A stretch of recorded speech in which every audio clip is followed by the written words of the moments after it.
Hello, BookTube. Sorry for the late entry here, but it's been a wild seesaw balancing act of a day or a couple of days. Wildly imbalanced highs and lows, not the sort of thing I'm accustomed to. I'm accustomed to sacking out right here on the fainting couch and simply working all day long, reading or mostly writing all day long with breaks only to walk the little bean or maybe have a plate of rice. Very even keeled. But lately, just for a little while, I have had highs and lows, which is a real weird thing to deal with. I thought I would go over some of those highs and lows and present you with the dramatic conclusion, because the dramatic conclusion involves you. So we'll start with the cons, with three lows and three highs. And con number one, low number one, is unfortunately my little Frida Bean, who went to bed last night seemingly normal, but then at 5 in the morning, when I admit I was asleep, she got up from where she was and came to the pillow and started gently, very politely asking me to take her outside, asking me for her attention. And her whole body was quivering. It was wonderful. It was very much a Frida way to do it. It was very polite and very businesslike. It was, I'm not trying to be melodramatic here, but we need to go outside right away. So I did. I'm long trained in such things. So we got prepared in 30 seconds, and we're outside in 35 seconds. At which point she immediately had diarrhea. And then we walked around a little more because there's always a second batch, and there was a second batch, and she seemed okay the whole time. She wasn't uncomfortable and wasn't distressed. It was just something she needed to get literally out of her system. And then when it was done, we came back inside, and she bundled right to sleep. There was no uh, upset stomach, there was no pain, there was no discomfort. She just bundled right to sleep. And I didn't bundle right to sleep. It was I'd been asleep for long enough, and it was almost dawn. So I just went about, you know, my day, basically my day. I knew that I had 4 or 5 more hours until she woke up proper, but I just got about my day. But it set an odd tone to that day because it inevitably reminded me of my old dogs, of Lucy and Malin, who some of you will remember. Some of you were watching this channel long enough to remember them. I'm not sure that anybody in watching this video or in the chat will ever have met Lucy or Malin. But at the end of their life, they had to go out all the time. They would not. Neither one of them would voluntarily go in the house. Frida won't either. I'm going to have to work on her about that and see if I can get her to come around to that. But uh, they had at the end. We were going out every 30 minutes, every 40 minutes, every 45 minutes, including all night long, which meant that last night when the Bean and I were walking around the neighborhood, I was noticing, the dead quiet, uh, no animals anymore. The coyotes and the raccoons don't are gone by then. They roam around in the wee small hours, but not that close to dawn.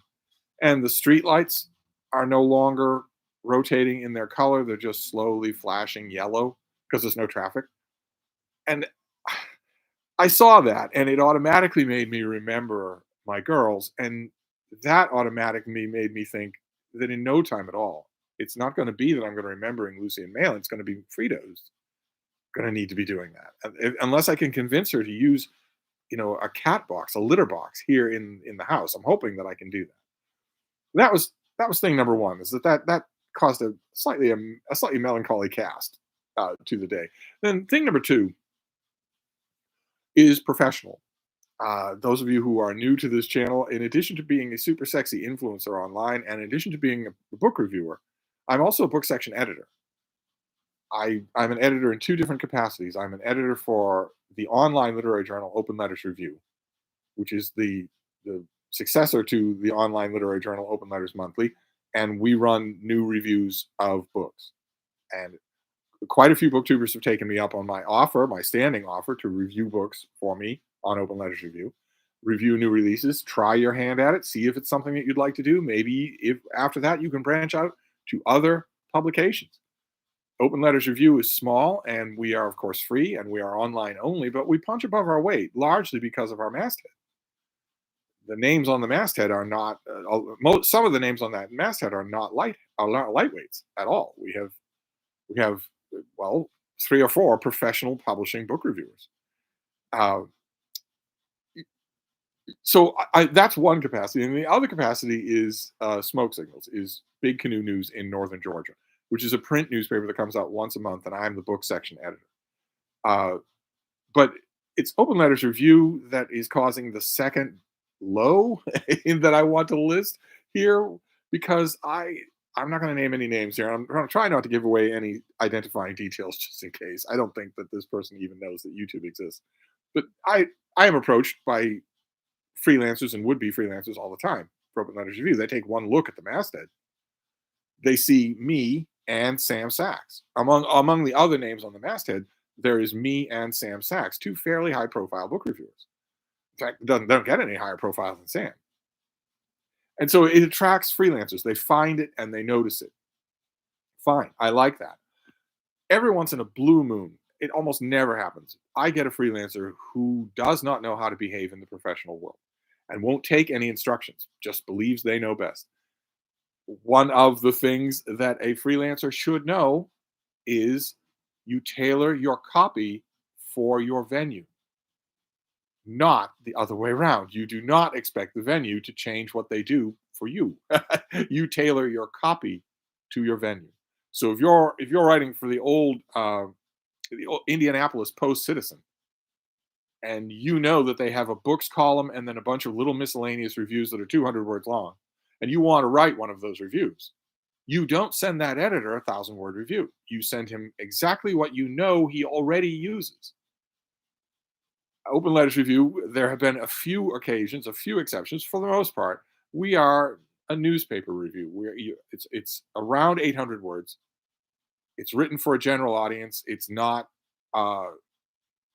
Epicene or Jamesian or anything or Gonzo or anything like this. It's a straightforward newspaper review of a book. Quite a bit of readability and genius that can be put into those, as of course you will know if you've read, for instance, Virginia Woolf's essays or her book reviews when she was in that line of work, or Marianne Moore or Edith Wharton. It's not a bankrupt format at all, and it is our format. There are exceptions. There have been exceptions. I have sometimes written longer than that. Sam Sachs has sometimes written longer than that. Occasionally, we will get a freelancer who is an old friend of either one of us or has a long publication history. If they want to write something a little longer than that every once in a while, fine. If you are a freelancer just importuning a venue for the very first time, you don't make those demands. You don't assume that you are the exception to the rule. I had a freelancer contact me wanting to review a book. It's a fairly old book. It's still 2023. I want reviews of new releases. If the book has been reprinted, if it's been brought out in paperback, I'm not interested in a review of it for Open Letters Review. But this one hasn't been. Technically, it's an old review. It'd be a little bit odd, but it fit. And this person wanted to do it. So I said, all right, fine and dandy. Are you familiar with the site? And this freelancer said, yes, I am. And I said, because people have told me they are before, I said, all right, so you're familiar with the site. An approachable, normal writing tone, no gonzo journalism, no Jamesian reflections, no windy essaying. It's a book review. Okay, you got that. Freelancer says, yes, I got that. I say, round 800 words. Okay, I know that sometimes exceptions vary, but I'm telling you what I want from you is around 800 words. Okay, sure, right. Also, I want the book to be squarely in the focus of the review. I don't want you to be talking about current events. I don't want you to be giving me an overview, a London Review of Book style 4,000-word overview of an author's entire career. I want you to review the book in front of you, which I've read. So we're on the same page here. I was as thorough as I could be. Wasn't thinking anything of it. Didn't hear from the reviewer for quite some time. Then the freelancer sent me his piece. It was 2,800 words long, and I wrote back and said, I got your piece. I haven't read it, nor am I going to. I'm assuming this is a mistake. This is 2,000 words longer than we agreed on. If you could kindly send me the version of this that's 800 words, that would be great.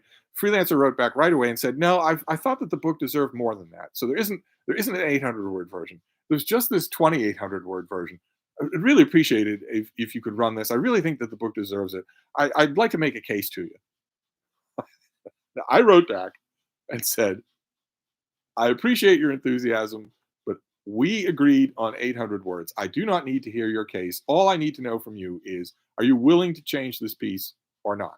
If you are, then feel free to send me an 800-word version of this review. If you're not, then our business is done, and good luck to you placing it somewhere else with no publication history.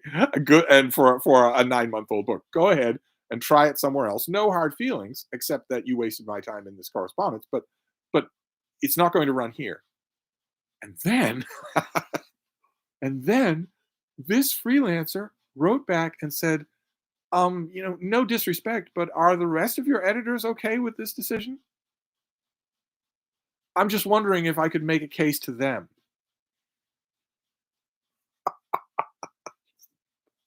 For those of you who are listening who may be interested in maybe, trying your hand at being a freelancer, this is practically a clinical case in what not to do. Okay. I was stunned. I've seen it all, and I was stunned.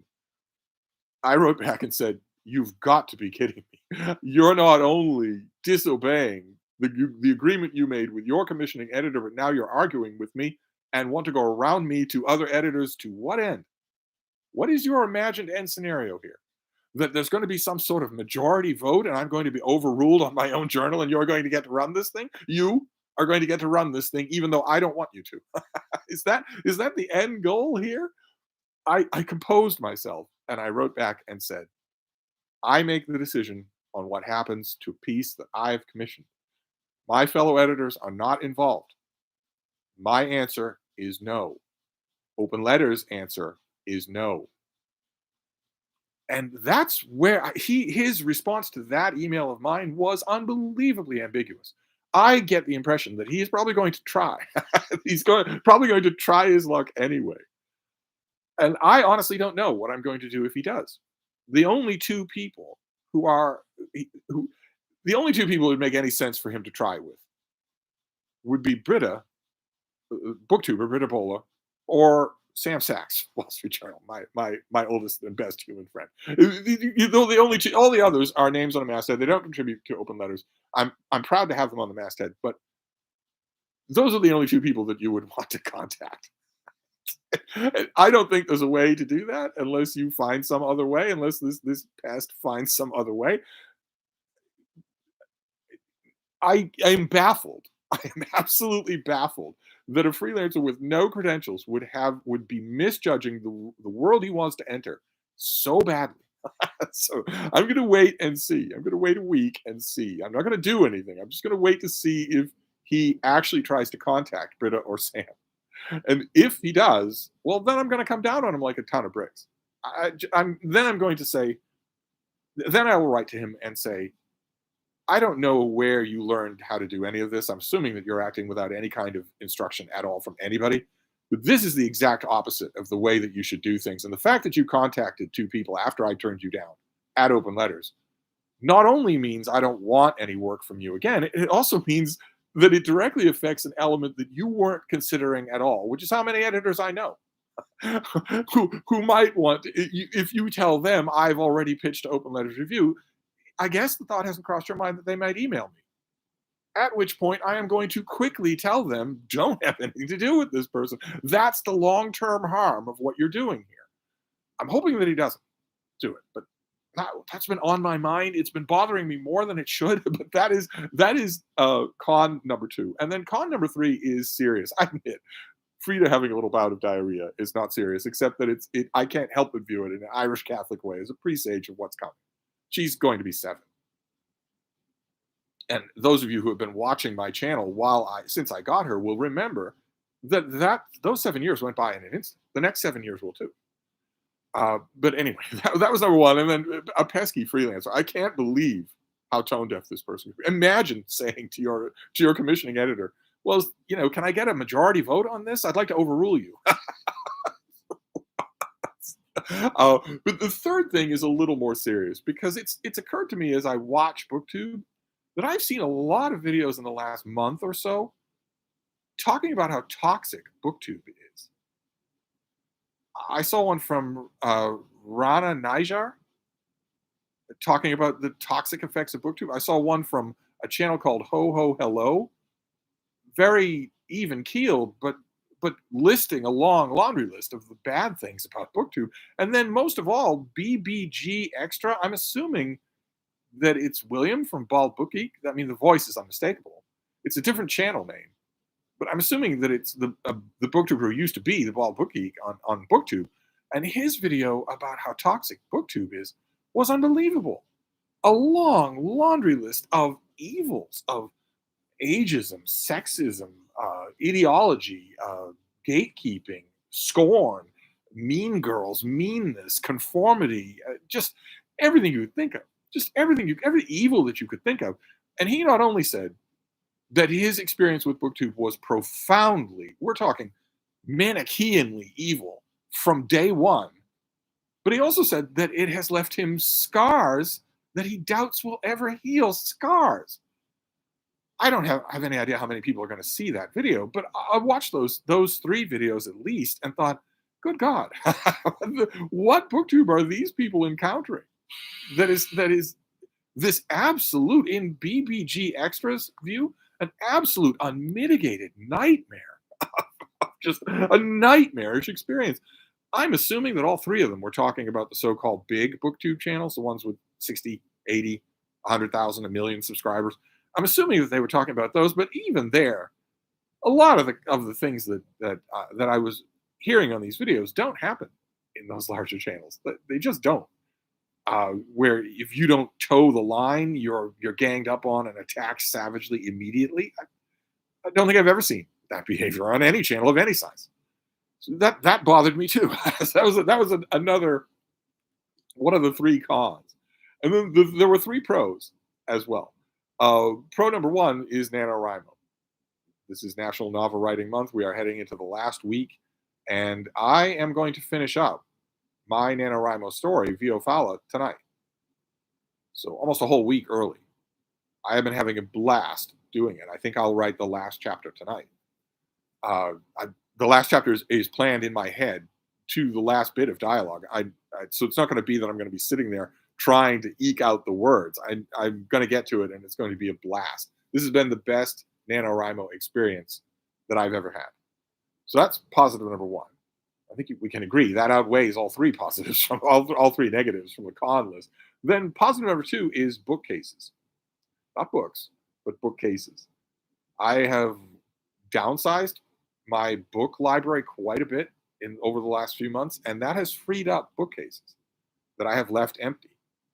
And now I am engaged in bookcase Jenga, trying to figure out which one should go where to fit perfectly, which will never be a case of just the empty bookcases going in separate places. It will mean moving around the full bookcases as well. So there's going to be a lot of book rearranging here. And the reason I included it on a pro instead of a con is because it's so much fun to do. It's just so much fun to do. And then the third positive is books themselves, because I've been doing a lot of good reading. I wanted to go through that just briefly before I get to the chat. Like for instance, I just got this at the Brattle. This is Charles Nieder's sort of recension, his abridgment of Washington Irving's long biography of George Washington, which Irving wrote on and off for years and years and years. It barely got it finished before he keeled over dead. And Nieder goes through it. He goes through the whole work with an expert's eye for where to prune. He makes this into a George Washington biography instead of what Irving himself often did, which was to make it a George Washington and the Revolution book. There were in Irving's original, there are long passages of action and politics descriptions where Washington is not involved, which is kind of the cardinal sin of a biographer. You're really not supposed to let the attention of your narrative stray too far from your focus, and Irving does. And the reason that he does, apart from the fact that I don't think he had complete control over his faculties, I think he had lost a step or two by the time, due to illness, by the time he was writing this, but also because he has such a wonderful, rolling prose style. I swear that it was as enjoyable for him to produce as it was for people to read. It makes sense to me that with all these primary sources on his work table, he would just render them all into Irving prose. So I read this abridgment, and I'm very glad that I found it. I also, in a miraculous discovery here, one of you has been breaking rule number one flagrantly and sending me like new paperback copies of all the novels of Iris Murdoch, who about whom I want to do a systematic reread, and I am not doing that. I am not doing a systematic reread yet because it's too late in the year. But I have been picking and pecking at those books, and with indifferent results until I read Nuns and Soldiers. This was incredible. This was just incredible. This was the Iris Murdoch that I was waiting for. That I was waiting to find. The Iris Murdoch that I did not find in the book that she published before this one, The Sea, that won her the Booker Prize. This was I loved it. Absolutely loved it. Story of really at the heart of it, a story of two women who have lost something big from their lives. One of them has lost her husband, a domineering, slightly Casaubon-esque intellect, and the other has lost God. She was a nun and has lost her faith. And they come. There are no villains in this book. They come together and they have people satellite around them, mainly two, a man who they call the Count, even though he's not actually a Polish Count, and a kind of feckless artist, kind of a down at heels Byron figure, who is he's not successful enough to be an artist, but he is the caretaker of one of the women's vacation home in the south of France. And oh, I loved it, absolutely loved it. It's shot through with philosophy, but I loved it anyway. Just loved it. So that was great. But I want to show you. I want to show you just a few more before we go to the chat. I realize this preamble has gone on a bit long, but I want to show you a few more books, uh, just to give you. This is the third positive here. Like for instance, when I was when I'd read the Washington Irving, the abridged life of Washington, I immediately wanted to read more Washington Irving. So I went. I'm going to read a lot more, but I went to Bracebridge Hall, which is a book that he wrote when he was in England. It's delightful. It helped to cement his meteoric rise to fame.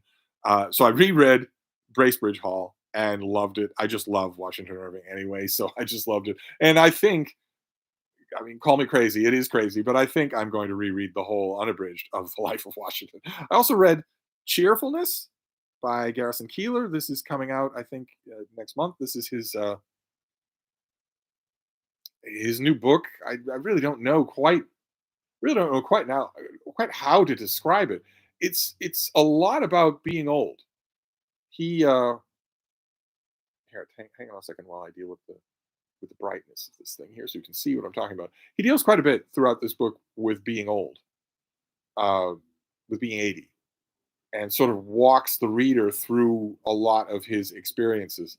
And it's he's a wonderful storyteller. So I really enjoyed it. It was a little bit melancholy, but I really enjoyed it. Then I get uh, those aggregator things. You find them for ebook deals, either a real cheap deal, $2.99, $1.99, or free. You can get you give them your email and you get a blast from those things every day. And I found as many of them as I could. I really should find 6 or 7 more, but I found as many of them as I could and signed up. And every time there's a free book that's in the slightest interest, I grab it because I love them as palate cleansers. I also want to know who's out there doing this work. These are all indie books, and I want to know who's good and who's not. I found this. This is by Connor McCoy, and it's called Disruptive Shock.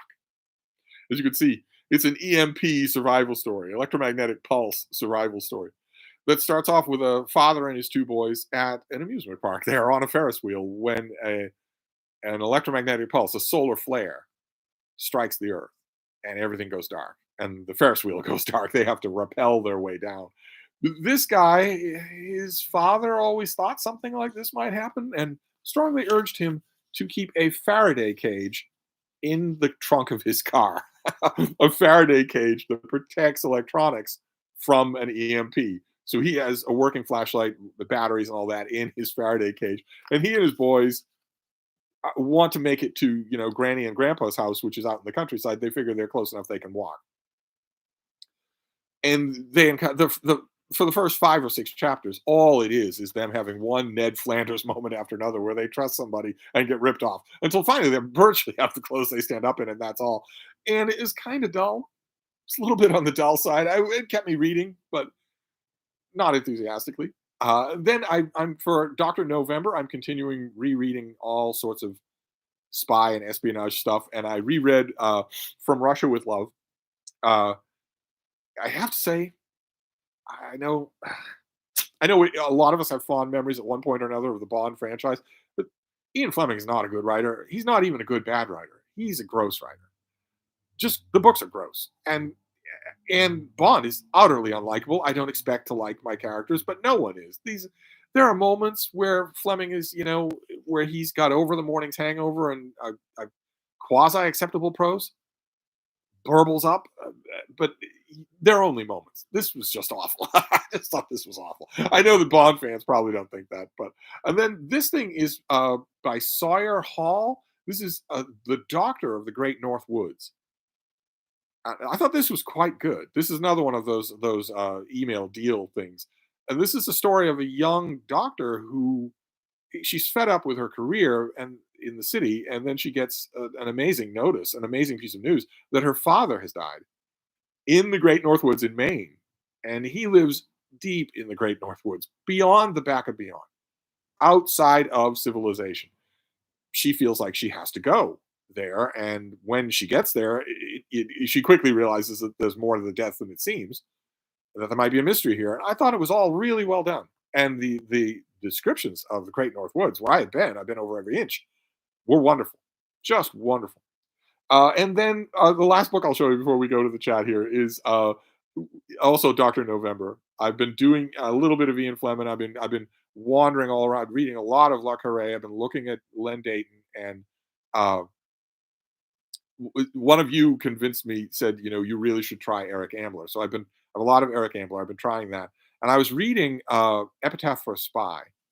I was enjoying it, but I kept getting the impression, ooh, this guy's a really good storyteller, regardless of what the subject matter is.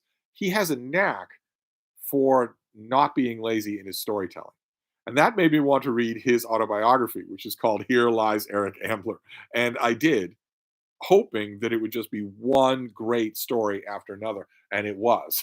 It's just terrific, just a fantastic book, one of the best things I've read for Dr. November. So those are my 3 pros and my 3 cons. Those are the highs and lows that I've had when I should be just typing away on the fainting couch.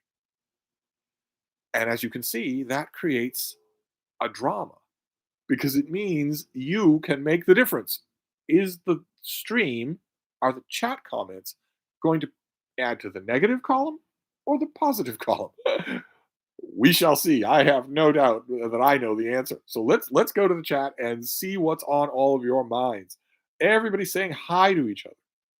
Everybody's saying hi to each other. Great. Street Medic says, I survived another Donner Party Thanksgiving. Omid Fazeli says, I'm reading The Idiot by Dostoevsky and intend to read The Road just to enrage Steve. You shouldn't. It's a waste of your reading time. Jenny Park says, is Thanksgiving and Black Friday really as bat crap crazy as the media portrays it, or just blown out of proportion? Jenny, just go on YouTube. There are videos of crowds being let in for so-called doorbuster sales for Black Friday. There are families who blight their own get-togethers because they hold their Thanksgiving meal at noon on Thanksgiving Day because they're going to get up at 3 in the morning for Black Friday deals. Black Friday is far more important than the family gathering. And it's vicious. People get beaten to a pulp. Some people die on Black Friday. So yeah, it's just as bad as it's portrayed. Michael Lombardo, check out the Dr. November chat from earlier. It was a good one. It was a lot of fun. Eric Davis, The Road is Steve's favorite book. He's made so many videos on it. Monet Doyle says hello. Evil Joshua says, hi, everyone. I'm currently reading my best friend's Exorcism, also plodding along in my NaNoWriMo project. Kevin O'Connell says, Steve, did you see the riots in Dublin last night? I know you have an Irish connection. Hope you had a great Thanksgiving. I did see the riots, yeah. And I'm hip deep in uh, the post game spin. All of the talking heads want to figure out what's going on here and what it means with a capital M.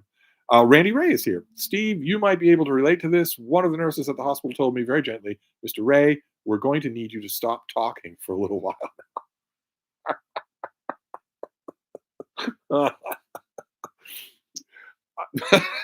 I am not directly familiar with that.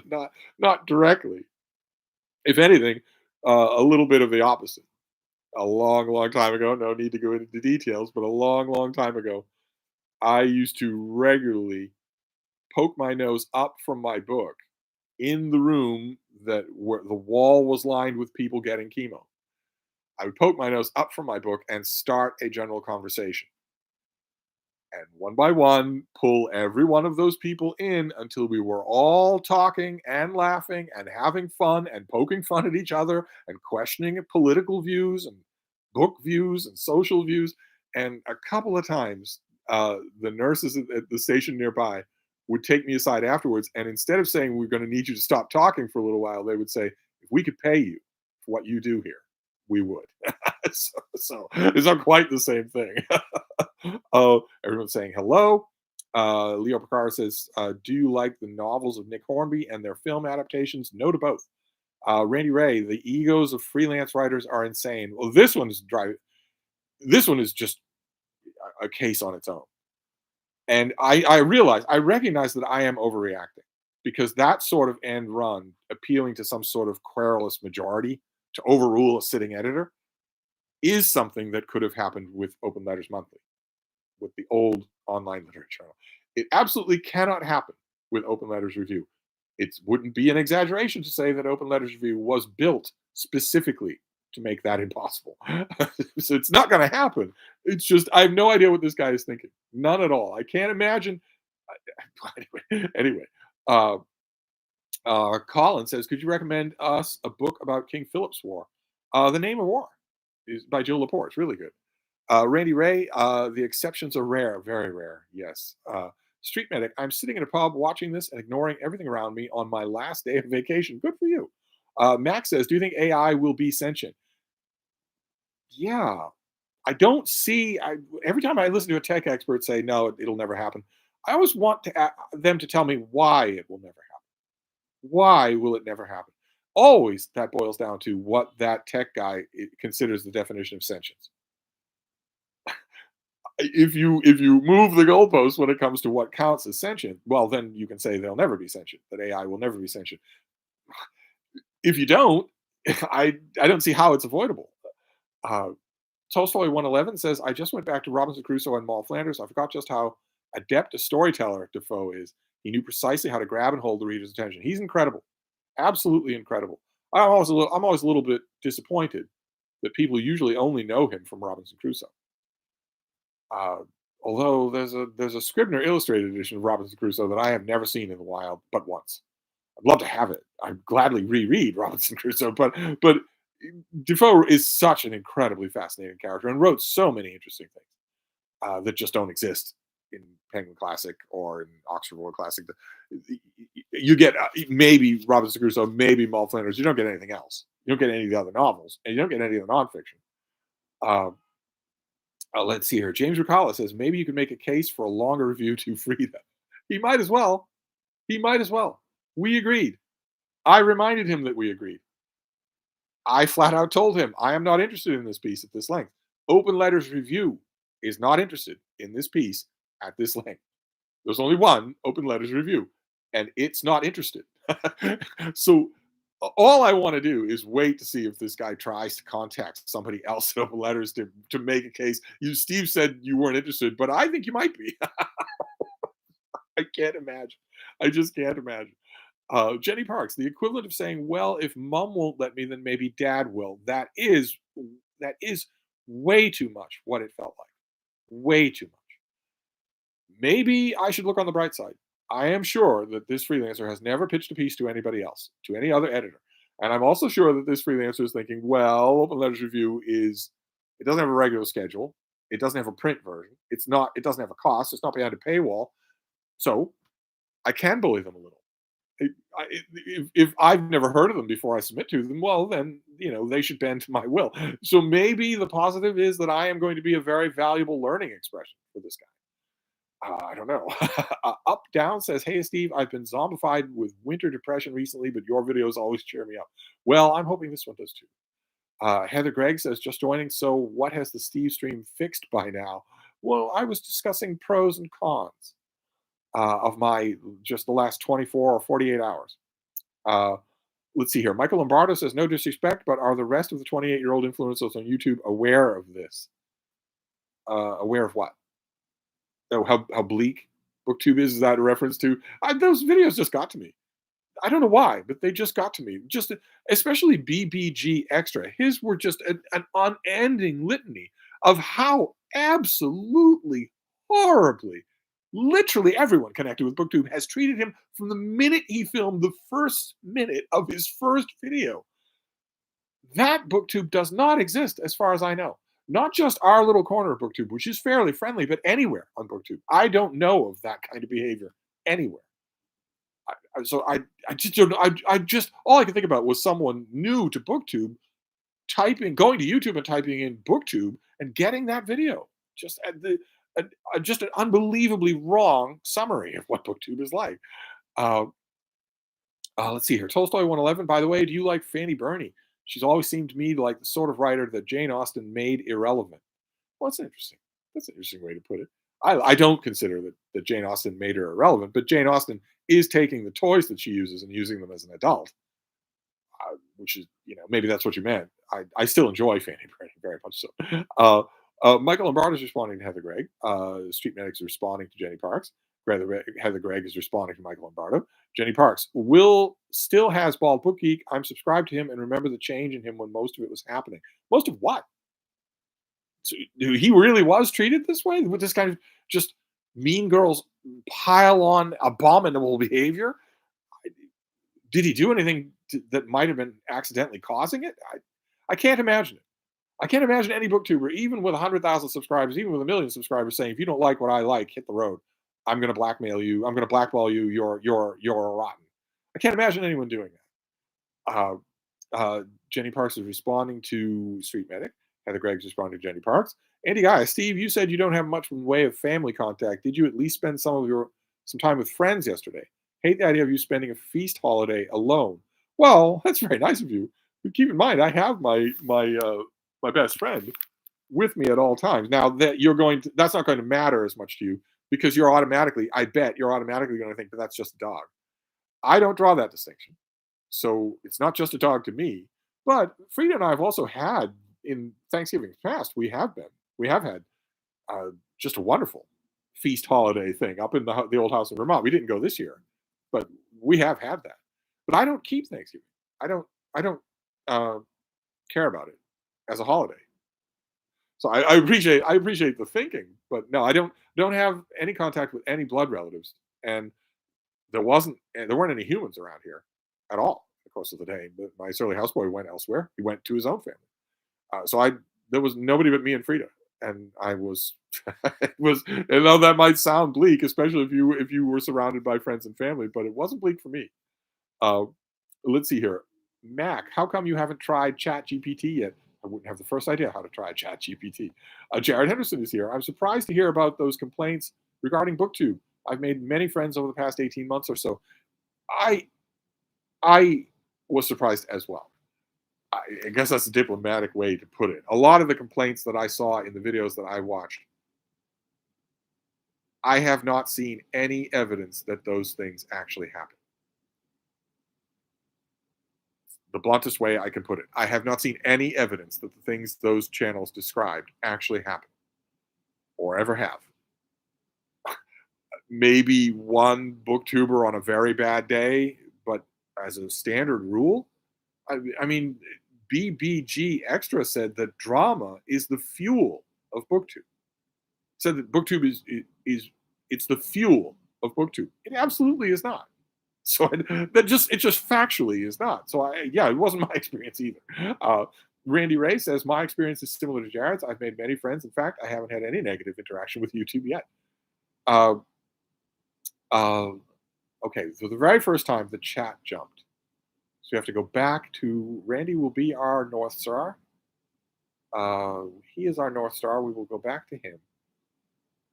If I can find him, where are you here? There we go. Colin, is Paul Scott's Raj Quartet worth reading? Yes. Yes, it is. Street Medic. Speaking of old, I turned 65 this week, and the first thing I did was ask my wife what it's like getting banged by someone eligible for Social Security. Okay, thanks for sharing. I remember 65. Ryan, hey, a Stevestream. What a gift. Hey, Steve, why don't you talk about Philip Caputo more? I think you said you were a fan. Horn of Africa, An Incredible Voyage, Acts of Faith, any standout? For me, it's Horn of Africa. I can't talk about all authors all the time. I talk about more authors than anybody, anybody on BookTube, but I can't talk about them all the time. Whenever he comes up in the normal organic course of things, I praise him. It's not Horn of Africa. It's Del Corso's Gallery. That's the one that I like the most. And if I found the old mass market paperbacks, I'm sure you remember them. If I found those, I would get them and I would read them again. Jenny Parks is responding to Street Medic. Mac just finished How to Read the Bible by James Kugel. I thought it was a masterpiece. Curious what you thought. I agree completely. It's a fantastic, fantastic book. I wish I had a copy. Where did you go? Oh, where did you go? Oh my God. Let's find you again. You were talking about James Kugel. There we go.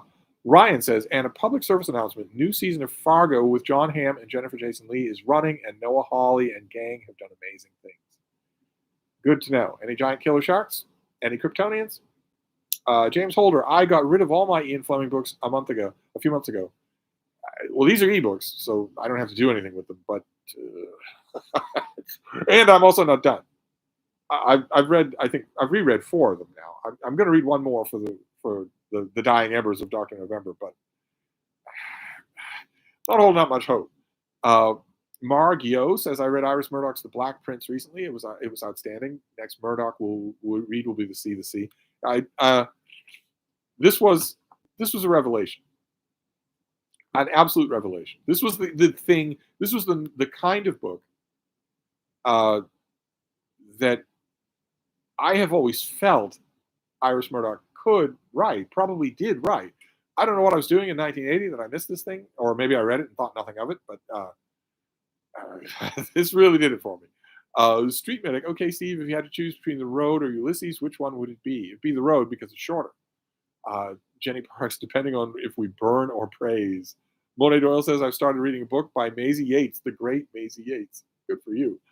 Mac, for the Fermi paradox, you said you think complex life probably common, but considering it took billions of years to jump to eukaryotic life, and it happened only once, do you think it could be a great filter?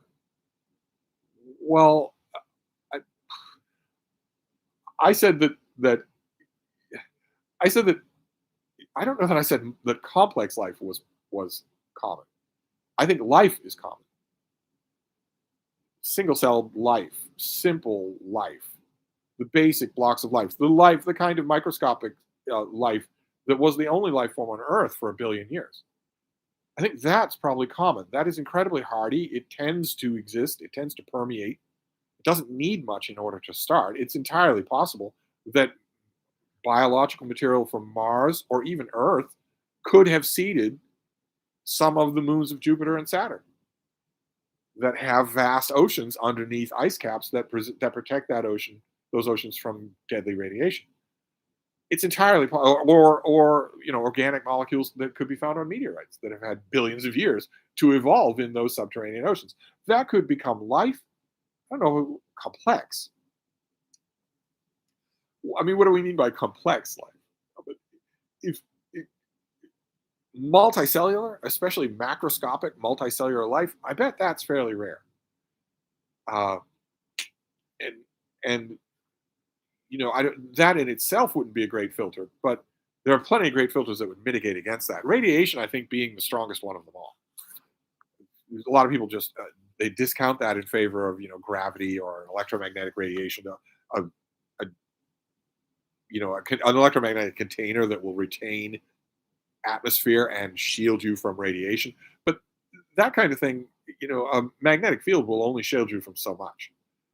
If you are in a relatively hospitable world and a star one system over goes supernova, that radiation is going to get to your system and sterilize it. It's just random chance that that hasn't happened to this solar system. That is, I think, is probably the most fervent, the most widespread of the great filters. Uh, let's see here. Street Medics is responding to Mac.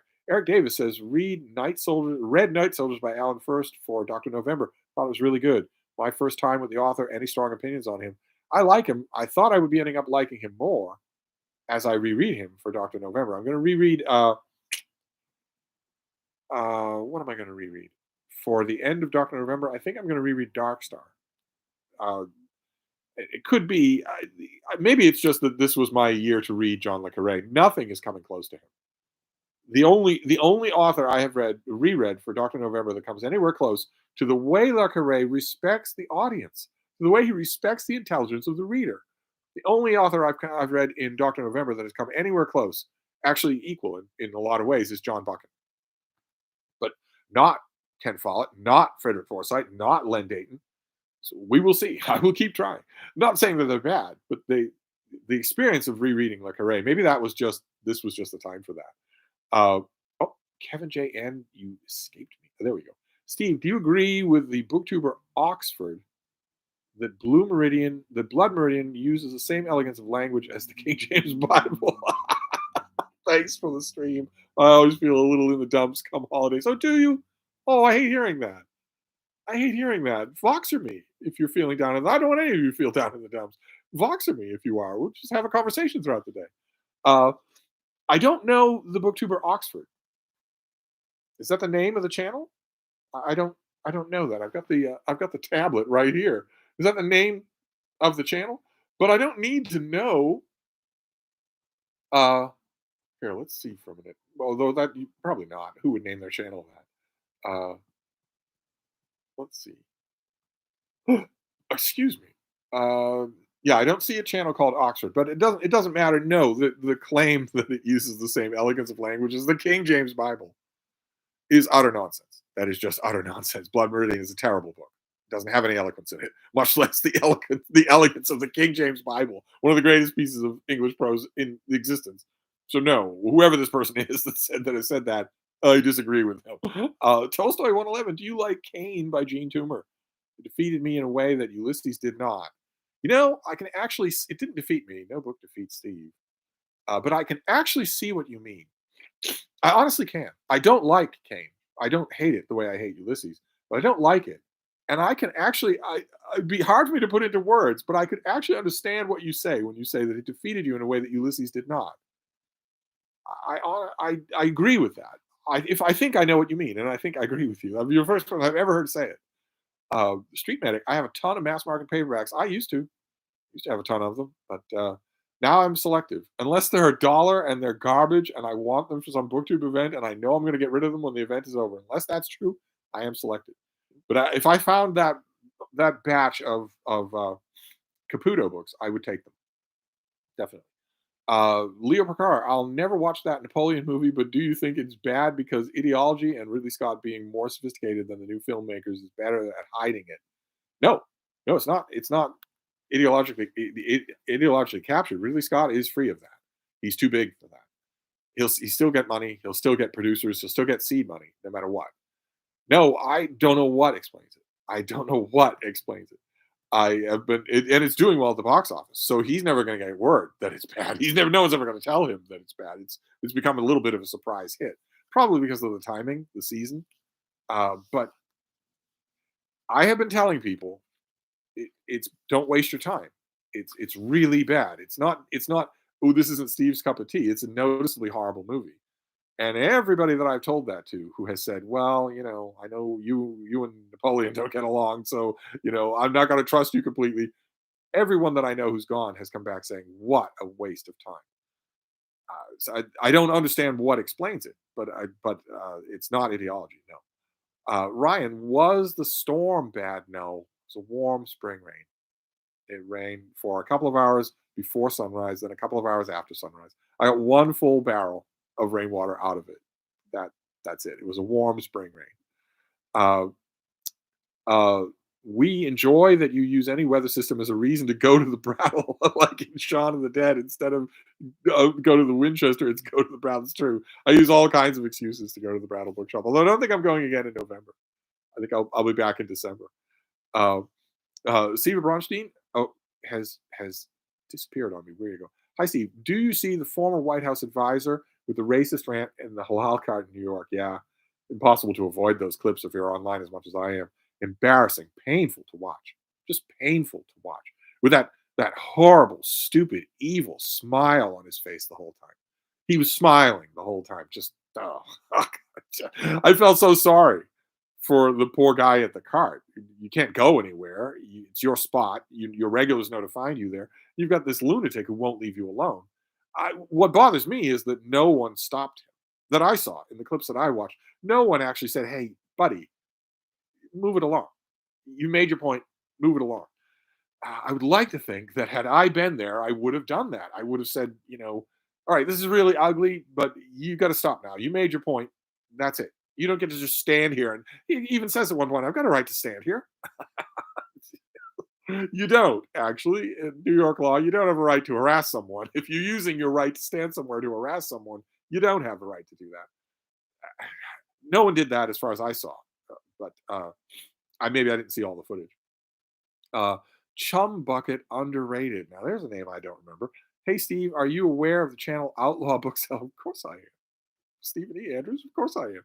He focuses on science fiction. Are you aware of many other booktubers who are also booksellers? They're very knowledgeable to follow. He's incredibly knowledgeable. There aren't many that I know of who are booksellers or even former booksellers. I don't know of anybody who currently works in a bookstore aside from him. But I mean, like a Barnes and Noble, you know, or Waterstones. I don't know. There must be people that just aren't telling it. They aren't mentioning it on their channel. They don't want to admit it. But as far as I know, I don't know any BookTube channels where somebody comes home from working in a bookstore and makes a video. But the Outlaw Bookseller, is a legend. Jenny Parks, are there any popular authors that you're sad or disappointed that you don't enjoy as much as the masses? Well, it was, I don't know about the masses. It was Iris Murdoch until just now. It was Iris Murdoch. Uh, as to the others, any other? No, not really. I mean, on one level, I look at a phenomenon like Colleen Hoover or something like that, and I think, wouldn't it be fun? Wouldn't it be fun to be all caught up in that? How fun that would be! What a smile that would put on your face. But I can't do that at the expense of the books themselves. I might feel an inch of an urge in that direction, but then I read the books and they aren't good. So that goes away. Then it just disappears. Michael Lombardo, it was touched on a bit during Dr. November's stream. Did you watch that stream too? Good Lord, are you getting enough of Steve one day? But can we hope for a chat with you, Randy Ray, Mark Richardson, for all things strange and new? Do you mean Strange New Worlds? I don't know how much of it Randy has seen, and I don't know how much Mark has seen. I don't think he's seen more than a couple of episodes. I have a lot to say on Strange New Worlds. A lot to say. I could go on for hours about it. But I don't know that they would be the candidates, and I'm pretty sure that Michael K. Vaughan stopped watching out of disgust. So I don't think he would be the one either. Steve Bronstein, oh, where did you go? I've recently purchased 2 books on Kindle, even though I already own the paperbacks, just because I prefer to read on Kindle now. Me too. Let me know if you need any Kindle books. It's easy to hold, and I get a definition just by pressing the word. I read this thing because someone was nice enough to send it to me. What the? What the? Oh my God! I started a video. Oh, it's Dr. Cat. Well, we don't want to listen to you. Here, let's get you out of here. And of course, YouTube makes it really hard to stop playing a video now. You have to ask real nice. But like for instance, I am currently charging my Kindle for a whole night of reading. I, I read this in paperback because somebody was nice enough to send it to me. They sent me a whole bunch of Iris Murdochs. That was incredibly nice, but it's not instinctive anymore. Not at all. It's too easy to read. Feel free to let me know if you want any Kindle books. But anyway, Street Medic, the King James Bible is great as literature, but you would think that as smart as the people who wrote it would be, question all the contradictions and absurdities in it. Well, you don't know that they did it. Right? It was illegal. It would cost them their lives to question those. I'm sure they questioned them in private, but you certainly couldn't do it in public. We would never know. You would be endangering everyone you knew if you wrote such a thing down on paper. So I don't doubt that they did question some things. You can't crawl through the Bible without. Um, Stephen Bronstein, Norman Finkelstein was on Piers Morgan, and then Douglas Murray came on after and called him a psychopath. I watched. I watched. I honestly don't know what's wrong with Norman Finkelstein. I honestly don't know, but something clearly is. The, that and it. We don't have to turn this political. You watched the clip. Maybe you have a different opinion. I think probably not. I bet if we'd watched it side by side, we'd have had the same impression. Which is, there's something wrong with him. He in any interview he immediately takes on this haggard, dogged. I'm not looking up. I'm not changing my vocal expression. I'm not addressing you directly, except that I happen to know your name. As a matter of fact, I am the dogged, whipped and beaten underdog who no one ever treats fairly. No one ever gives him the time of day. No one ever lets him finish. Everyone is always rude. He always has to preface every single occasion of a public speech of any kind for years, for decades. He prefaces everything by saying that I want to keep a civil discussion. I don't want this to become antagonistic. Just, I couldn't concentrate on anything except that I don't think he knew where he was. I just never in a million years did I think that Piers Morgan would be the sympathetic person in any kind of a discussion. But yeah. Anyway, Michael Lombardo. Wait a minute, isn't Napoleon a prequel to Napoleon Dynamite? No, that would have been interesting. John Peter, why did you rewatch Oppenheimer? Seems like a watch once kind of movie. Well, not according to the critics who were singing it up to the skies. I rewatched it because I wanted to know what all the hoopla was about. There is no, you're right, it is a watch once kind of movie. There is no hoopla that realistically attaches to it. Monet Doyle, in the news, it's said that when the holidays come around, people suffer from depression. Yes. Yeah, well, look at how the holidays are touted. It's made into this huge thing that if you aren't surrounded by family and warmth and comfort with a table piled with food and candlesticks and home stories and all the kinds of warm memories that'll last you a lifetime, then you must be failing at something. The number of people in the world, the number, not in the world, in America, the number of people in America who can say what I said just a few minutes ago with the complete equanimity that I said it with, that I just don't care about Thanksgiving. It's infinitesimally small. Most of the country is incredibly worked up to think this is an important thing. I have never seen it myself, but yeah, it does cause depression because people look at all of the YouTube videos, all the Instagram postings, all of the movies, all of the PR, and think, well, I don't have this, so that is pretty depressing. No, are you happy in your life? If you are, then no. But anyway, Tolstoy 111. One of those Irish writers who didn't like Ulysses was George Moore. You don't hear much about him. Do you like Modern Lover? I like George Moore quite a bit. I like a lot of the authors who didn't like Joyce. I don't think that's the reason, but I do. Connor, would it be fair to say Larry Murphy does the same for the Western that John le Carré does for the espionage genre? I might say so. Yeah. I don't know for sure because I think if you'd asked McMurtry, despite where his money came from, I think he'd have said that he was a contemporary novelist who sometimes writes westerns. Maybe there isn't an example of that at all. I mean, there's no way that you could say it for Louis L'Amour. I wish you could. Louis L'Amour never wrote a boring book, but it's not so much that he underestimates the intelligence of his readers as that he doesn't have a whole lot of intelligence going in himself. So it sounds mean, but I don't mean it in a mean way. It's just that's not an issue. But I'd say it faster about McMurtry than I would about, for instance, Elmore Leonard. whose westerns are also great, but he wrote even more non-western stuff than McMurtry did. So maybe, yeah. Street Medic. I have a lot of science mass market paperbacks by Isaac Asimov that helped me more in college than the textbooks did. Yeah, Asimov would have smiled from ear to ear to hear that. That was his intent. Show people that this is not only accessible but incredibly interesting, and then do it that way. In defense, textbook writers typically aren't as good at crafting prose as Asimov was. I wish I had some of those mass market paperbacks. If I saw those, I would grab them too. I saw at the Brattle last year. I saw his enormous 1,500-page guide to Shakespeare, and it was too big. It was just I knew I would not look at it enough to justify how much room it would take up. Kevin JN, how long did your three-way with the other two friends on your stream last?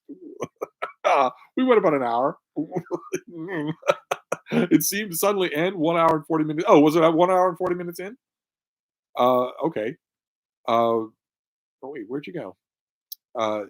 It was fun to watch on. Oh, this question sounds so wrong. It does sound wrong. You're right. But the reason that it seemed to end abruptly is because we got a classic Vermont dismount from Margaret. Margaret was running the stream, and in Vermont, when you're done with the conversation, the two people who are talking say, "All right, that's enough." And they just turn and walk in opposite directions in the snow with the bears watching them. And that's kind of what he did. There was no smooth MC type send off discussion. It was like, we're done. uh, let's see here. Omid Fazeli is back. I mostly read classics. The last month I decided to pick something recent. So I picked up the Anthropocene Reviewed. It was like a teenager talking to his girlfriend, trying to impress her so bad. It was awful. Absolutely awful. On the late lamented Cedarburg Public Library Book of the Day program, we talked about. I talked about the Anthropocene Review. That was one of the tiny little handful of books that we talked about while that show was on. Although you could go and binge the videos on the Cedarburg Public Library YouTube channel. All those videos are still up. Connor says, all my time recently has been spent starting a literary journal at Purdue. I'm fighting an uphill battle here, Steve. Ooh, Connor. I have fought that battle many times. I've fought that. Wait, doesn't Purdue have a literary journal? You want to start a second one? I want to know all about this. Is there something wrong that you can't email me about this? What do I smell? I want to know all about this. Is there any way that I can help? Ryan says, is David Lynch too weird for you? Were you a fan of Twin Peaks? No, he's not too weird for me, Ryan. He's not that I'm little old granny who has the embroidery and the doilies and whatnot. He's not too weird for me. He's bad. It's not that he's weird. I do plenty of weird. He's bad. He's too bad for me. It's okay. Randy Ray, Steve, we should discuss Strange New Worlds in our next video. Oh my God, I could go on forever. And it would work. In your case, it would work because I got the impression, it came up just fleetingly today, but I got the impression that you at least are seeing a lot of the good things in the show. For a long time, I couldn't. I mean, there aren't any good things in Star Trek Discovery. But for a long time with Strange New Worlds, I couldn't see any good things because it is just all wrong. It's for Star Trek, it's all wrong. And the producers, the showrunners, adamantly insist that this is the Roddenberry universe, not the Kelvin timeline, which means it can't be this wrong. It can't be this wrong. There's an endless list of ways in which it is wrong. That list got longer with every episode. And yet, you couldn't. It is so good. It is just so good. All the chemistry is just perfect. But anyway, Gandhi Angle says, thoughts on Adam Simpson's biography of John le Carré. I didn't think I liked it. If I remember correctly, I don't think I liked it all that much. Street Medic says Twin Peaks was way overrated. That's putting it mildly. Gerard Donahoe, before you go and leave us, what's the blurb on the front of your hoodie? Oh, it's New England Patriots. I'm not a fan. I'm not a fan of any sports franchise. It was just a gift. Someone just gave it to me. It's Grandma Joe. I use my Kindle Paperwhite most of the time now that I have a 10-month-old German short-haired pointer who likes to drape around me like a scarf every time I read. Much easier for both of us. The German short-haired pointer. I know them quite well. quite well. I don't use my Paperwhite as much as I use the Oasis. I really like the form factor of the Oasis, and that actually does make a big difference, right? I recognize that the Paperwhite is kind of the platonic ideal of an e-reader, but everybody's going to have a different bit of taste with a form factor, and this one just works for me. Uh, Joseph Green, do you think Tom Hanks is writing those books of his? I do. I'm listening to him talk about them. I do. Gandhi Angles, do you watch Bill Maher's podcast Club Random? Do you see his recent conversation with Oliver Stone? I did. Yeah, I did. I saw it. Not much to recommend. In either case, not much to recommend. Connor, holiday sadness reminds me of a Charlie Brown Christmas when he sees he has no mail and says, "Do you need a whole holiday to tell me no one likes me?" Yeah, that is the utterly unrealistic thing. But maybe I'd be singing a different tune if we were talking about. There are only two holidays in the American canon that I actually care about. Thanksgiving isn't one of them. So maybe if it were something I cared about, maybe I'd be singing a different tune. Uh, Gagging for lit. I like Rob Doyle's novel Threshold. At the start of it, the narrator is off picking magic mushrooms near the Liffey. Michael Lombardo, yes, concerning the holidays, like over the course of the year, it's a contest. If you're winning, the victory lap is Thanksgiving, Christmas, and New Year's. Of course, this is one of the infinite number of things that social media has made worse because now you get to see the lies instead of just hearing them. You get to see things that you know aren't true. I get to see things that I know aren't true. I get to see. I follow tons and tons of accounts, and they you just have to not let it get to you. That's all. Uh, Gandhi Angles, at least the commercials for food/electronics cut into the nonstop ones for pharmaceuticals. I don't see commercials anymore of any kind. So uh, I'll have to take your word for it on that. Oh, wait. Pharmaceuticals was the last word we're looking at here. And then the whole chat jump. There we go. See the Bronstein, each year I have to get the kids ready and travel 3 different Thanksgiving parties in 3 different cities, all while wishing I was relaxing at home. I know. I know. I know people who have in New York and Austin who have kids, and the friends have kids, and the friends have kids, and whatnot, and it's all this big hoopla of a circus. Oh, oh, we were just talking about a German short hair pointer.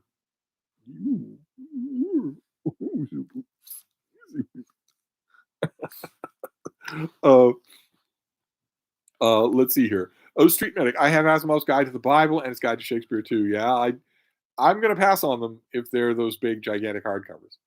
And the Guide to Shakespeare never came out in a mass market paperback. Of course, it's way too big. I think it's way too big. Asimov's Understanding Physics is the best book for laymen I've ever read. Connor says, I'd email you, Steve, if I wasn't spending all my time suffering through Foucault and Derrida. Oh my God. Oh my God. You're starting a literary journal. I've started literary journals, quite a few of them in my time. I would love to hear it. I would love to be any help I can be.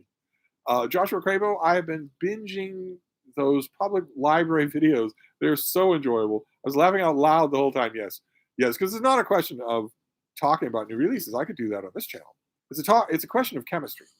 And you can't force chemistry and you can't predict it. And we had a great chemistry, just a great chemistry. So anything that we talked about, you know you're going to get an enjoyable thing. And we did a couple of episodes that you couldn't laugh. We did a couple of episodes about really serious stuff. But most of the time we were just cracking each other up. So how I wish it could have continued. Colo 1546. Hi, Steve. The Finkelstein interview has 29K comments. I couldn't find a single comment that didn't praise him. And yet I found myself cursing him out loud when I watched it. What a despicable person. I don't know about despicable, but wrong. Just fundamentally, down to DNA, wrong. I didn't look at the comments. I should probably do that. That might be very instructive, but good Lord. And you have to wonder, you also have to wonder how many people watch Piers Morgan just to hate watch it. So the comments would be against him and in favor of his guest no matter what. You have to worry about that too, because he's a polarizing figure. Let's see here. Street Medic, Connor, the 2 worst philosophers in history. John Petter, novelist as a vocation, which you talked about on the library show, and Yellowface by R.F. Kuang are the big bestsellers that year that shed light on publishing. Which do you like more? I don't like either one of them. That reading guy is gone. He has eluded me once again. What is a good introduction into Le Carré? does that mean? You probably mean just his books, right? I assume you mean just his books, right? Well, you could start with Call for the Dead, something short and really accessible. Or you could start with The Spy Who Came In From the Cold. My strong advice, I know it sounds exorbitant since most of you have so little reading time, but my strong advice for The Spy Who Came In From the Cold would be read it, then immediately reread it. Don't let any time go. Just reread it. It's built, I think, for that to be done, and that'd be a fine place to start. Mary Schneider just got Delphi Complete Works of Defoe on Kindle, $1.99. Wow. I guarantee you it's not complete. I guarantee it. Matt Sheridan, happy Black Friday, people. Sorry I'm late. Life seemed so much better and easier before Twitter. Did it? I kind of like Twitter. I also like very much so the brat in me, the contrarian in me, really likes the fact that the world has pretty much collectively decided to ignore the fact that a Marvel supervillain renamed Twitter. That they all just call it Twitter. So did you see my tweet that I did and whatnot? We're not letting him tell us what to do, which is really neat. I don't think he's going to own Twitter in the new year, but it's great that the world just uncoordinatedly gave him a giant middle finger. Let's see here. Gandhi Angles. I found Stone's nonchalant dismissal of the massacre of Israelis in October chilling. Stone? I'm not sure which Stone you're talking about, or Oliver Stone. You probably mean Oliver Stone. I don't so much care about Oliver Stone, but I have been the thing that has bothered me the most about this has been that the not what you call the nonchalant dismissal of the massacres that precipitated this whole thing, that are mind staggeringly horrifying, just mind staggering. The initial chants that broke out in their multiple thousands in London and elsewhere in Europe and in America didn't care about that at all. They didn't care about those atrocities at all. They wanted death to Jews. I don't agree with Douglas Murray about much, but I was watching the same things he was watching, and unlike a lot of other people, he and I have decided not to just forget that. We're not to just forget that. That is a salient fact. Anyway. Let's see here. Street Medic, the best Christmas show ever was the animated Christmas Carol from 1971. Scared the hell out of the kiddies. Well, of course, my own answer to the perennial "What's the best Christmas movie ever" is The Lion in Winter. What should we hang? The holly or each other? Joshua Crabo, those Delphi Complete Work bundles are amazing. Yeah, I don't particularly like the big omnibus ebook things. That I like the individual standalone works, although you can't beat the price.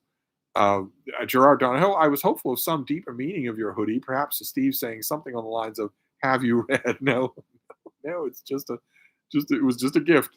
That's all. Or maybe no, I don't think I found it on my own. Every once in a while, I end up at a charity shop. I go to a charity shop. I always look at the books, but usually the book selection is terrible. Always tugs at my heart because I remember how many people out there only have that. Don't have a Brattle nearby. But usually when I do that, I make a beeline for the book section. Then I think, if you're here, as tedious as it is, you should go and buy a couple of hoodies because you go through them. You should go and do that. So maybe I bothered myself. I don't remember, but it has no significance whatsoever. Jenny Park says, Hogmanay is the only important holiday.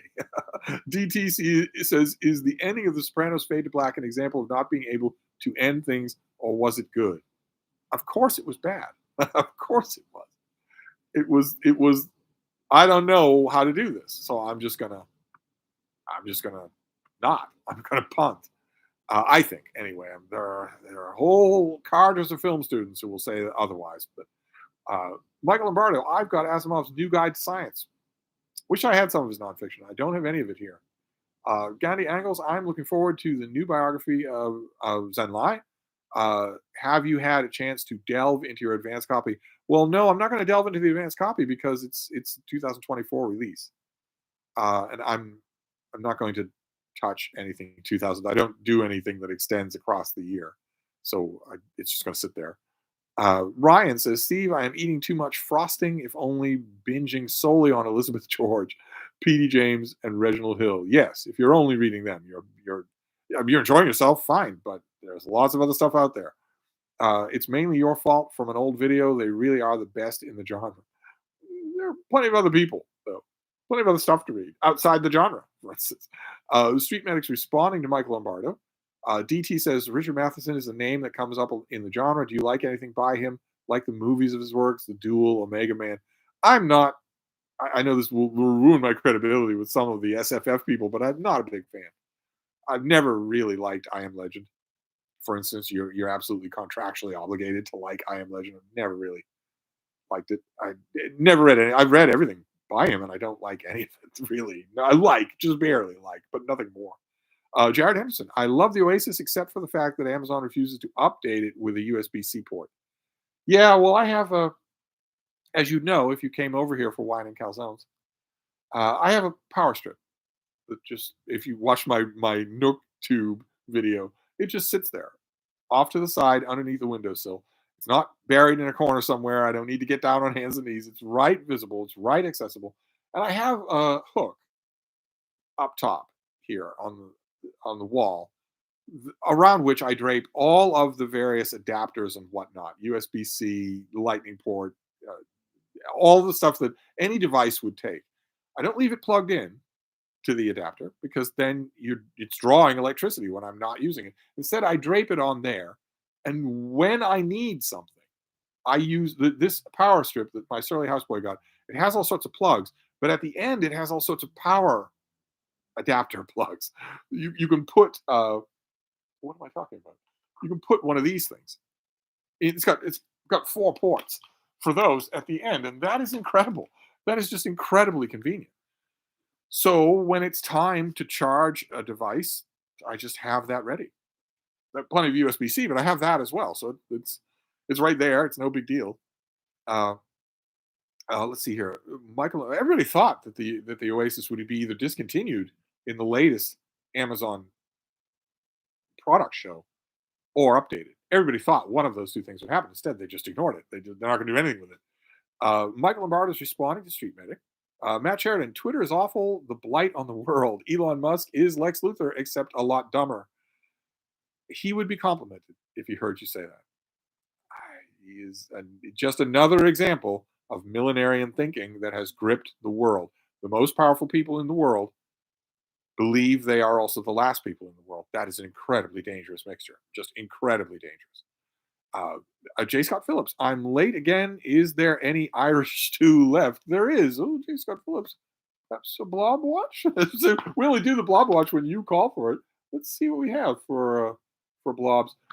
There is a system, but I don't think it's going to do anything here. Oh, wow, look at that. All right, well, there you have an example uh, of troughs, because that's just in a line, all sorts of storms in a line like that. Despite what that looks like all of these things are just lining up to hit me in Boston, I don't believe any of them are. I don't think it's going to snow or rain again in 2023 in Boston. Uh, Maybe in December, but certainly not in the rest of November. So I'm assuming those things are just stationary and are not actually coming here at all. But what about you? What about you? Yeah, patchy, low-lying scud, occasional morning fog, no big deal. So you can see for the country, we've got a very active system. There's that huge thing in the middle of the country up in the upper Midwest. I don't know what's going to happen with that, but I definitely know it's not affecting Boston. We're not going to get anything for the rest of the month at least. Uh, let's see here. Ryan says the best Christmas movie is, of course, Die Hard. Well, I'm sticking with The Lion in Winter myself. In a world where carpenters get resurrected, anything is possible. Let's see here. Gan Chen. I think Yellowface by R.F. Kuang is quite entertaining. What about it? Don't you like, Steve? I don't want to argue. I don't want to fuss, since I'm counting on all of you to be the fourth positive on my opening list of positives and negatives. I didn't like it at all. I did not think it was entertaining. I thought it was really, really bad. Really self-serving, of course, really preening and egotistical, but also lacking anything in the way of readability, literary merit, convincing characters, any kind of a plot, any kind of pacing. Just it was the author's social media posts. Just if it worked for you, that's fine. It didn't work for me at all. Matt Sheridan, my major falling out with Oliver Stone was his documentary where he fawned over Putin. He's a nut job. You can say it. We're among friends. 91 friends. We're among friends. You can say it. He's a nut job. John Petter says, I tend to agree with the 2024 election polls I see on Twitter that say Trump has a 46% edge over Biden's 44. Your thoughts? It's been frequently pointed out that polls this far out don't matter. They are totally unreliable. It's also been frequently pointed out that every time in the last 5 years that Trump has been tested in any kind of general election where normal people are turning out, he loses. The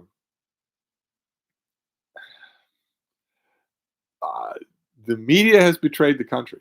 The mainstream media has betrayed the country in order to keep a paycheck going. It's not going to work.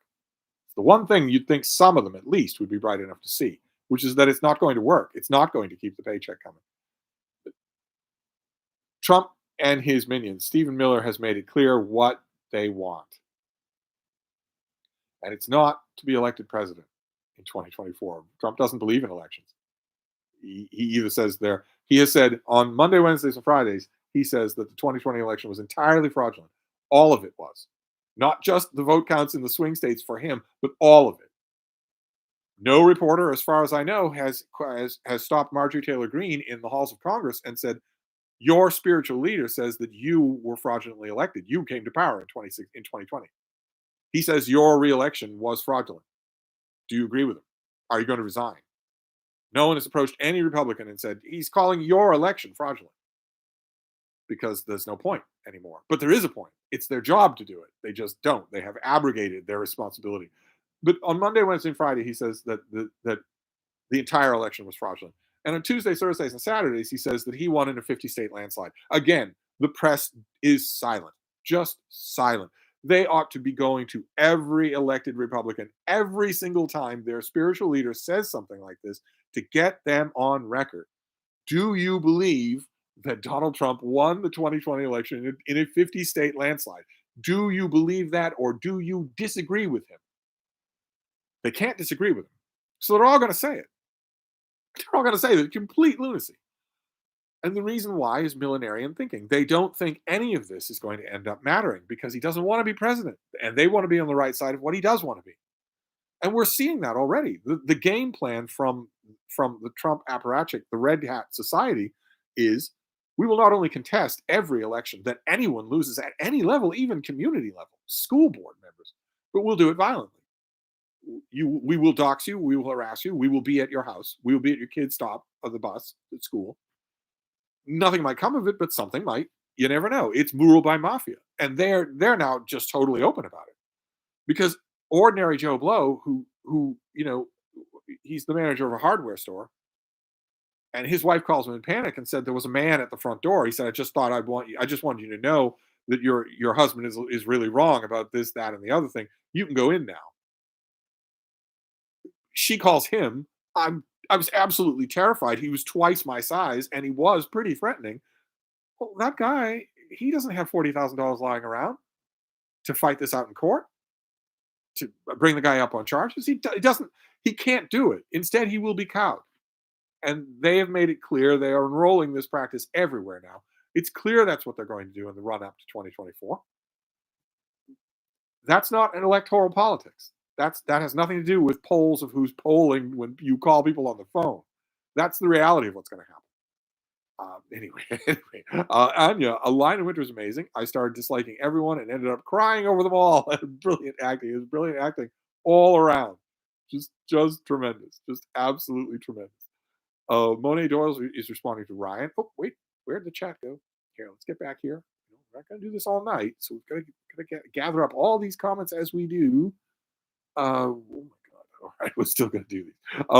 Blue Star Galaxy. Thoughts on self-published authors? They seem to be quite a rise in self-pub fantasy, like Ryan Cahill's The Bound and Broken series.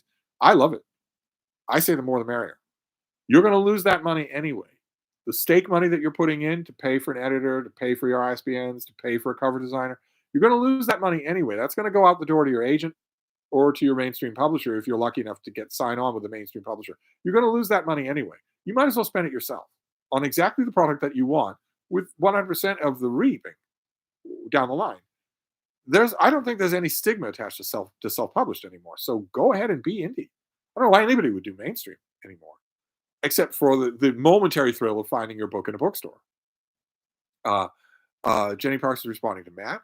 DT Steve, was Star Trek a show with horror premises handles its own way? Was Star Trek a show with horror premises handles its own way, like the guys from Red Letter Media say? No idea what that means. No idea. Balin321, hello, Steve. Finally caught a stream again. Yes, here you are, although we're not staying. I meant to stop at 10 past the hour, but we'll go a little bit longer. Kevin J. and Steve, do you listen to classical music when you read? Do you enjoy background noise? I don't listen to anything when I read. No, there would be no point. I wouldn't hear it. I'm not partially concentrating when I read. A bomb could go off and I wouldn't know it. So there'd be no point. If I played the music, I wouldn't even know that it was there. I do listen to classical music when I'm writing, quite often. Baroque music when I'm writing, but not when I'm reading. No, because it wouldn't not because I need complete silence, but because I wouldn't know it was there. I lose myself in what I'm reading. Ryan says, so start Cornwell Sharp series. You guys were talking about best Napoleonic fiction, and no one said War and Peace. No, we're talking about pastiche fiction of the modern era. No one said War and Peace. No, but if you haven't read the Sharp series, you might want to try. Sure. Monet Doyle, why isn't Maisie Yates nominated on the Goodreads Choice Awards? Well, I don't know what happens on Goodreads. I couldn't begin to explain anything that happens over there. Michael Lombardo, lots of sales right now on electronic. Steve, which e-reader is the one to get this year? I don't know that I'd be the one to ask. But as far as I'm concerned, I've tried a lot of e-readers. I think responsivity ends up being the big deal. I really do. All of them are 300 ppi now in terms of sharpness of screen. So what you want is something where when you give it a command, whether you're touching a button or you're swiping the screen, it does that thing. Not that you give it a command and then it sort of hangs fire and waits a minute to the point where you have to wonder, did that take? Should I do it again? On my Kindle Paperwhite, I love the device, but I've lost count of how many times I would swipe the screen to turn the page, wouldn't do it for that all important 3 seconds. I would think, did I do that? So I'd swipe it again, and it turns 2 pages. I have to go back. Responsivity, it should be everything. And in terms of responsivity, ooh boy, the new Kindle Basic, just the basic entry level Kindle, $100 on sale, probably $70 on sale at Walmart or something like that, just can't be beat. For the money, it just can't be beat. You don't even have to get the newest one, the one that came out this year. Get the one that came out last year. Lickety split. It's just an incredibly fast little device. That'd be high on my list. Of course, I don't have a tech channel yet. Omid Fazili. Steve, do you like Benjamin McCoy's channel? Apart from the fact that he eulogizes Joyce McCarthy and Faulkner. No, I don't. I get asked this quite a lot on emails. I don't like his channel for one main reason. It clearly works for a lot of people. The main reason I don't like the way he talks about books is the way he talks about books. That tone that he adopts, the tone of voice that he does. That like he's talking about something profound. He doesn't talk that way normally. In normal life, he doesn't talk that way. About what he wants for supper or how his workout went or whatever. He doesn't talk that way. And you shouldn't talk that way about books because they aren't some separate thing. They aren't some holy. Just the way he talks about books, the tone he adopts strikes me as so fake. I love books as much as anyone. I will not take a backseat to anyone. I love books and reading as much or more than he does. You'll never hear me use that kind of fake Ponzi tone when I'm talking about books. Never in a million years. They're written by authors who are all drunks. So I'm not ever going to do that. Anyway, I'm glad that he reaches a large audience. And I read the comments on his videos, and they are ecstatic. So there's no discounting that. Street Medic, the best math book for laymen is Mathematics for the Non-Mathematician by Morris Klein. He also has a great book on calculus, but you need a solid foundation in math before attempting it. Let's see here. Gandhi Engel's reception to Isaacson's biography of Musk seems to be underwhelming. We'll see. I wonder how many year-end lists it'll be on.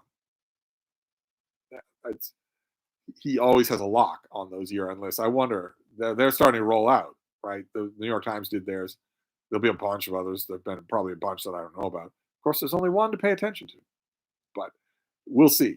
Yes, the critical response. Most critics that I've seen wrapped the book for exactly my criticism of it, only more gently than I would do it, saying that it's a lickspittle thing, that it isn't judging its subject, even when the subject is morally abhorrent. uh, but anyway, uh, Joseph Green says recently picked up a history of sleaze paperbacks of the 60s and 70s. Did you ever visit the bookstores of 42nd Street, Steve? I was very familiar with the old New York. I lived in New York for a brief period of time, almost a year. So I became very familiar with all the areas of New York, with all aspects of book selling and magazine selling culture. Boston also had its subculture along those lines. There, you could Google it. There was once an area of Boston called the Combat Zone. I was extremely familiar with the Combat Zone as well. Matt Sheridan, my favorite Christmas movie is Black Christmas. Street Medic saying those storms aren't lining up to get you personally, Steve, is quite the assumption. I know. You're also used to me being such a raving egomaniac, but I don't think they are. I mean, they look it. It looks like it's just a curve of action headed straight in a procession like the wise men to Boston. But there's no hint of that in actual Boston forecast, so I don't believe it's going to happen.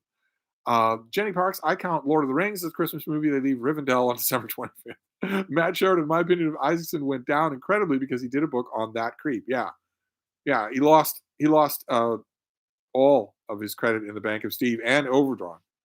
In other words, the next biography that he writes will, in my mind, I won't be thinking, you're a favorite biographer of mine.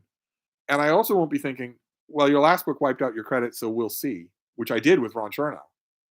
Instead, I'll be thinking, you're a bad writer. You're a bad biographer. We'll see if this book can claw you out of that deficit. That's a pretty big change for me, but that's what I'll think the next book he does.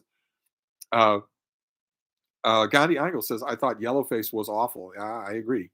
Heart for History says, nonfiction book recommendations, please. I need to add more books to my already 120 plus books. Well, I can't just blindly recommend. I need to know what you want to read. Feel free to email me. I need to ask you a bunch of exam questions to figure out what you want. I don't want to just make a blanket recommendation. Nonfiction doesn't get any broader than that. Street Medic says, I just want some reporter to ask Melania if Trump exaggerates the size of everything. No, she's not allowed to speak anyway. She's not allowed to contradict him anyway. But she is off limits to reporters. They don't go anywhere near her. Jenny Parks, they should. If they were doing their job, if they weren't betraying the Republic, they're betraying you and me. If they were doing their job, they would get near her and learn a lot, but they don't. Also, it's a $50 fine. It's a $50 trespassing fine if you hop the fence at Mar-a-Lago and wander around the grounds. If you get caught, it's a high likelihood that you won't. But if you do, it's a $50 trespassing fine. Your paper has those funds. Your paper also has the funds to rent a ground penetrating radar kit. You can rent a cheap version of those that you can carry in one hand. So why has a reporter not done that to Ivanka Trump's burial site on Trump's golf course? Why hasn't somebody done that? Because it's in bad taste? This guy wants to make all of us slaves, and we're worried about bad taste? Why hasn't somebody found Melania and talked to her, got her on record somehow? Anyway, Jenny Parks, I'd be asking her if she needs to be rescued. If you can't be rescued, she belongs to him. She's not his wife. She's his possession. He bought her from her previous owner, who has a connection to the jersey that I'm wearing right now. Anyway, Johnny Angles, I find it disturbing that Trump is talking at rallies about Melania's reaction to rumors he enjoys golden showers. Yeah, and at one point he also included her in a Sir story. He just forgot himself and said that they were having a talk, and she said, "Sir, what about?" I'm sure that he does require her to talk to him that way. But needless to say, the bad part about the rallies is not funny at all. DT, how is Henry? Oh, I saw Henry James's name, and then the chat jumped. I don't want that. Uh, let's see here. Uh, how is Henry James as a critic? He's very good, wordy but good. Particularly his art of the novel and prefaces books. Well, his critical pieces, his prefaces to his own works are insufferable, but his critical pieces about other authors are quite good. Uh, Stephen Bronstein says Oliver Stone and Norman Finkelstein should collaborate on a new book called What to Say If You Want to Ruin Your Next Dinner Party. Stone, by all accounts, for all the accounts that I've heard, is fine company when he's not on camera. A dinner party at his house is, by all the accounts that I've heard, can be just fine, can be just normal. Norman Finkelstein, I cannot imagine that. There's something wrong with him. I cannot imagine what that would be like. God, though, to see him just with Piers Morgan just grinding up the act all over again, just I could barely sit through it. Uh, Connor says, my dad has started to go down the Kennedy assassination rabbit hole. Which book should I get him to start with? He's not much of a reader, so reclaiming history is out of the question for now. Well, Jared Posner is the obvious shorter example, case closed. Uh, it's a little bit harmless. I know that it probably doesn't seem harmless from where you are. The JFK assassination rabbit hole is a little bit harmless, unless he goes all the way. Because if you go all the way down that rabbit hole, you come out not trusting anything at all. No part of reality. And then you will have lost him. So you will have genuinely lost him. It's not like other conversation on other subjects will be possible. So it's worth a little effort to pull him back from the brink now. So that plus your literary journal really seems to say that we should be emailing. I must smell. Street Medic, it's not just Christmas until Hans Gruber tries to take over the Nakatomi Plaza. Yes, indeed. You asked for a miracle? I give you the FBI. Balin321, post Steve Baroque writing music list now. I should post my list? They're not Baroque composers that you typically know about. I love the Baroque period. And I love the musicians who were famous in their day and aren't famous anymore. Now it's all Vivaldi all the time, but I like all the non-famous ones. Matt Sheridan says, I must read War and Peace. Well, you must. I'm also very glad that the mention of War and Peace up above for Napoleonic fiction seemed to be wobbling very close to insinuating that I myself have not read War and Peace. I'm very glad that didn't happen. That would count as a negative, definitely. Ryan says, yes, Matt, you must read War and Peace. Well, okay, you should. War and Peace is great. One of the 10 greatest novels ever written. Must sounds prescriptive. If you don't feel like reading War and Peace, then read whatever you like. But maybe a War and Peace read along. Wouldn't that be something? Let's see here. Ryan says, Steve, thank you. Great stream. Lindley and Havers Books 13 is calling. Okay, but you do understand that when I talk about Connor's father and the JFK rabbit hole, you do understand that you're on the border of a rabbit hole yourself. This is the 10th Steve stream in a row where it's the only thing you mention. That is bordering on a rabbit hole yourself, and a reading rabbit hole is a bad idea. As Heine said famously, beware the man of one book. You might want to branch out. Read a book about rhinoceroses. It wouldn't kill you. Leo Percara, do you agree with the internet consensus that The Simpsons stopped being good in the 9th season? Do you still watch it? The internet consensus is dead wrong. And it's only that comment that The Simpsons stopped being funny in season 5, season 9, whatever, is only ever said by people who have not watched the show since then. I'm not interested in when you broke up with your stoner girlfriends and you stopped watching The Simpsons. I'm not interested in that kind of personal history. The show is still incredibly funny. So, yes, I still watch it, and it is still incredibly funny. So that these arbitrary distinctions where, it ended, way back when. Now. Stephen Bronstein is back. There's a talented / popular hip-hop artist, Andre 3000, who hadn't made an album in many years and now put out an album in which he's playing the flute quietly over the length of the full album. Lazy. Well, I don't know. I don't know enough about him. It sounds like it might be the opposite of lazy. He must have FU money, right? To just do what he wants. DT, I rewatched Die Hard recently. I noted every scene with Hans, but I still want to know you consider the moment in Die Hard that makes it not Dude Bro. Uh, well, there is definitely a strong case that it is a dude that it is a dude bro movie, right? There's a strong case that can be made for that. I honestly think that the kind of uh, epicene elegance of Hans Gruber is the thing that sort of pushes it away from that. Kind of. There's easily a case to be made that it's a dude bro movie, maybe the ultimate dude bro movie. Uh, Max says, "How would you define sentience?" Exactly. Yeah, exactly the point I was making about AI. Is saying AI could possess consciousness the same thing? I used to find it hard to believe anything non-organic could, but the more I learn about AI, the more compelling. Well, does it know what it is? Does it know that it is? Does it want to preserve that it is? Does it learn independent of being told to learn? Does it learn things that its programmers did not program it to learn? They already do that. Does it want to continue? Does it have quirks that separate it from another example of its type, its littermate, if you would? Uh, I would I'd be amazed if some AI specialist didn't say that a lot of AI already meets those qualifications. So it depends on what you mean by sentience. Uh, Joshua Crabo says, "Do you enjoy composers like Mozart and Schubert?" I do. Yes. Street Medic, Mozart was my grandmother's favorite composer, but you were putting your head in the lion's mouth if you mentioned his scatological humor. Why would you?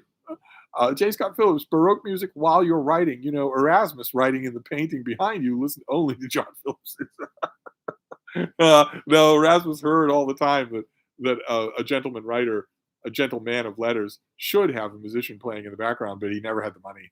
He never would spare the money. If he had extra money, he went to books. It didn't go to having a flute player in the corner. Plus, I always remember the quote from The West Wing. I think it's the first season of The West Wing where Leo McGarry is thinking about having you know, classical music players to serenade his wife for an anniversary dinner. He eventually decides against it because eventually it's just you and them just sort of standing there in the room. It's kind of weird. uh, let's see here. Gan Chen, I borrowed Henry James's Penguin Classic Ghost Story collection and couldn't get into it. Are his short stories worth reading besides The Turn of the Screw? Well, they're worth reading, but it's going to be a question of exactly what you're talking about. Can you adapt to him or not?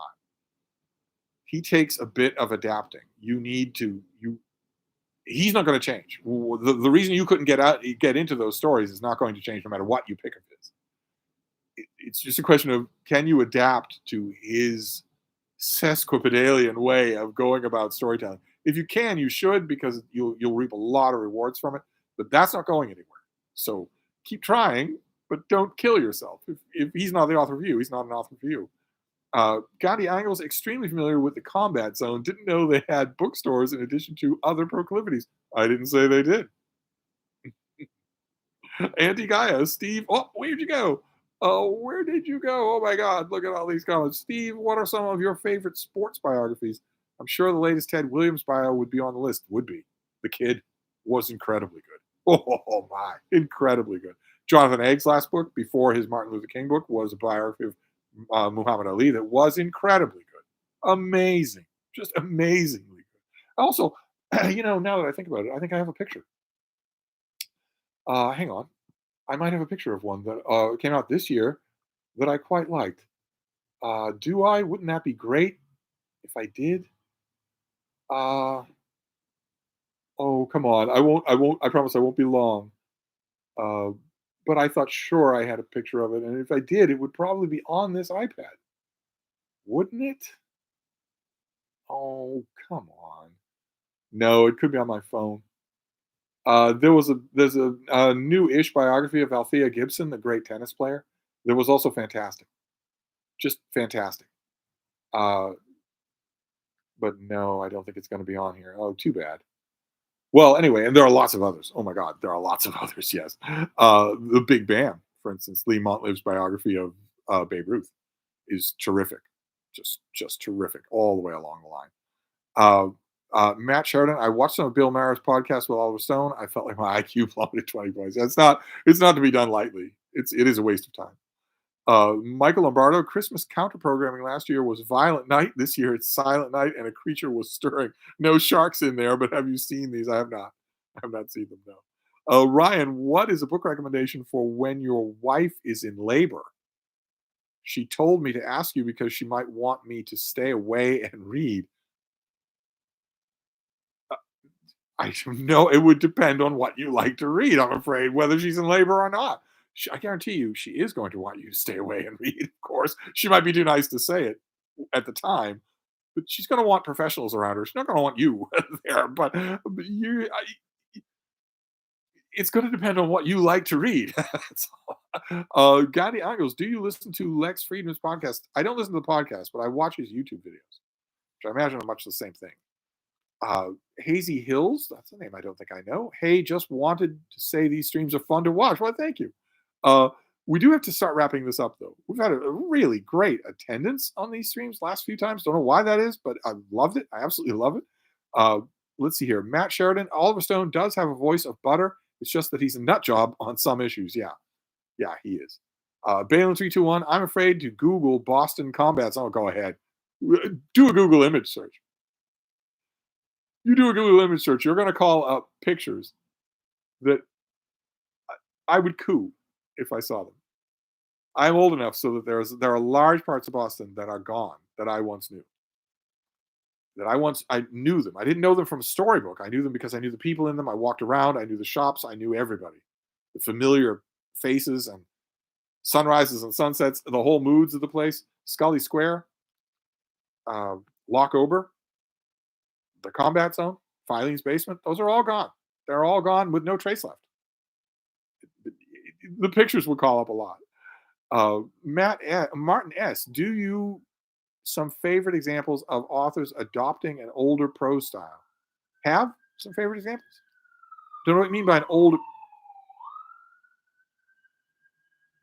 Sirens have been very rare around here lately. Only when I turn on the camera. I don't know what you mean by older prose styles. You mean like Eleanor Catton for the Luminaries? I don't know quite what you mean. Matt Sheridan, JFK is a wonderfully made film, but it's almost total BS. Right. It's almost total BS, but it is incredibly effective filmmaking. So you notice that when I say that Oliver Stone is a nut job, I don't say he's also a bad director. I don't just dismiss his artwork. It's just the JFK just sits there. It's the thing you can't ignore. Street Medic, yeah, Case Closed is the best JFK assassination book. Well, under the parameters that I was given, I think Reclaiming History is the best JFK assassination book, but I was given the parameter that specifically excluded it. Matt Sheridan says Case Closed is very good. I love Bugliosi's book too. Gandhi Angle says I read War and Peace last year. So glad I did. I still think about Pierre. Yeah, Pierre's he's clearly supposed to be my favorite character, but he's not. He's not. Count Andre is. Street Medic, my father was one of the engineers who built Greer's Ferry Dam, which JFK dedicated about a month before he was killed, and they took me to see it. Okay, there are words missing here, but I think I get the point. Balin321, hey, people still listen to Lully sometimes. Okay. Matt Sheridan, I love the episode where Bart and Homer go to war with Bush Sr. Yes, it's absolutely wonderful. It's absolutely wonderful. Oh my god! But I mean, I'm not denying that several classic Simpson episodes happened early in the run. That is such a classic episode. With Gorbachev. Gorbachev shows up in Springfield. I come to you with gift for warming of house and find you wrestling with local wolf. Or Bush finishing his memoirs. Having completed everything I wanted to do in one term, I saw no reason to try for another. Anyway, J. Scott Phillips, how is it that The Simpsons... Oh, wait, where did you go? Continue to deliver episodes that seem like they include at least one joke that was written just for me. I know. That's the thing, though. When I read these pop culture articles, when did The Simpsons end? All I can think about is the person who's writing these dumb articles is missing out on a funny show by not watching it. Michael Lombardo, over 100 people. That's some good Irish stew. Yes, I'm always gratified when there's a nice, healthy crowd here, especially on a night like tonight. Keep in mind where I needed something to tip the balance in favor of the positives, which you have all done. Street Medic. If you want to know if something is sentient, you can really all you can really do is apply a Turing test or the Voight Comp test. You're going to take that test yourself. But no, the over 100 people, that's some good Irish stew, always brings to mind the live streams that I am sometimes on, that are done on other channels hosted by other people. Always drives me out of my skin when they ignore the comments. I just that why not just make a video then if you're going to ignore the comments? And I can't imagine how the bigger booktubers or the bigger YouTubers who have live streams and don't ever look at any comments. That I can't imagine what that would be like. Uh, Street Medic says, speaking of ghost stories, there is no ghost in Peter Straub's ghost story. Gandhi Angles is responding to Matt Sheridan. Ryan says, does Seabiscuit count as a sports biography? It is fantastic. It is a fantastic book. Seabiscuit did not run the track voluntarily. So it's a fantastic book about slaves. So there's that. Sorry to be a Debbie Downer. Jenny Parks, random tangent for you. Do you read any other giant killer shark books, or do you stay faithful to Meg? Oh, no, I read them all. I read anything that's shark related. Here we're gonna start to pull this thing in. We're gonna have to do that, even if it means uh, missing comments. The chat jumped again here, though. Gani Angles, I went to St. Kevin's in Dorchester. Did you indeed? Uh, Matt Sheridan says, I love Meg. Matt Sheridan says, the ending where Homer becomes buddies with Gerald Ford is so perfect as they both trip and fall at the same time, and they both say, "Don't." Do you like hot dogs? Do you like football? Do you like beer?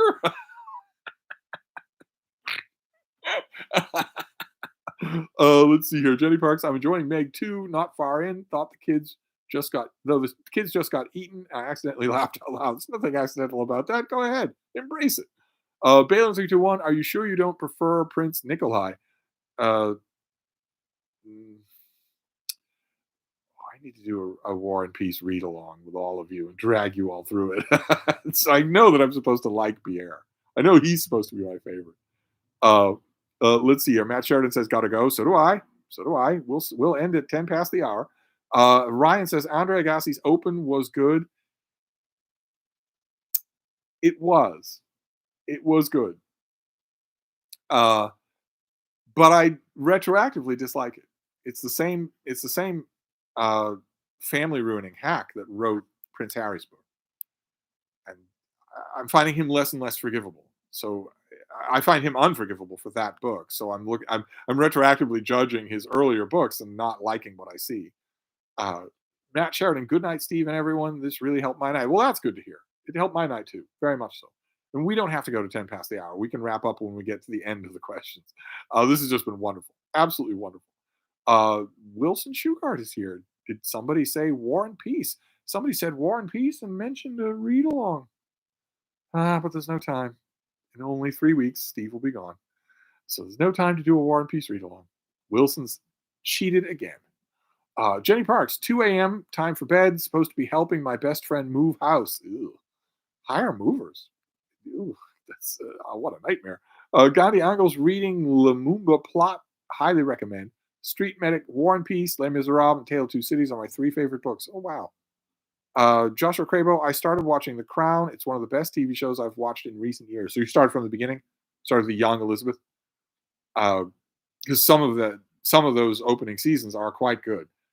I wrote up The Crown. No idea if that piece still exists on the internet, but I wrote up the first season, and had a ball doing it. I've had a ball watching the show all along, all the way up. Although I have to admit, the critical commentary on the latest season with Imelda Staunton as an older Queen Elizabeth during the Annus Horribilis, the critical commentary has pointed out that the Crown has bought in.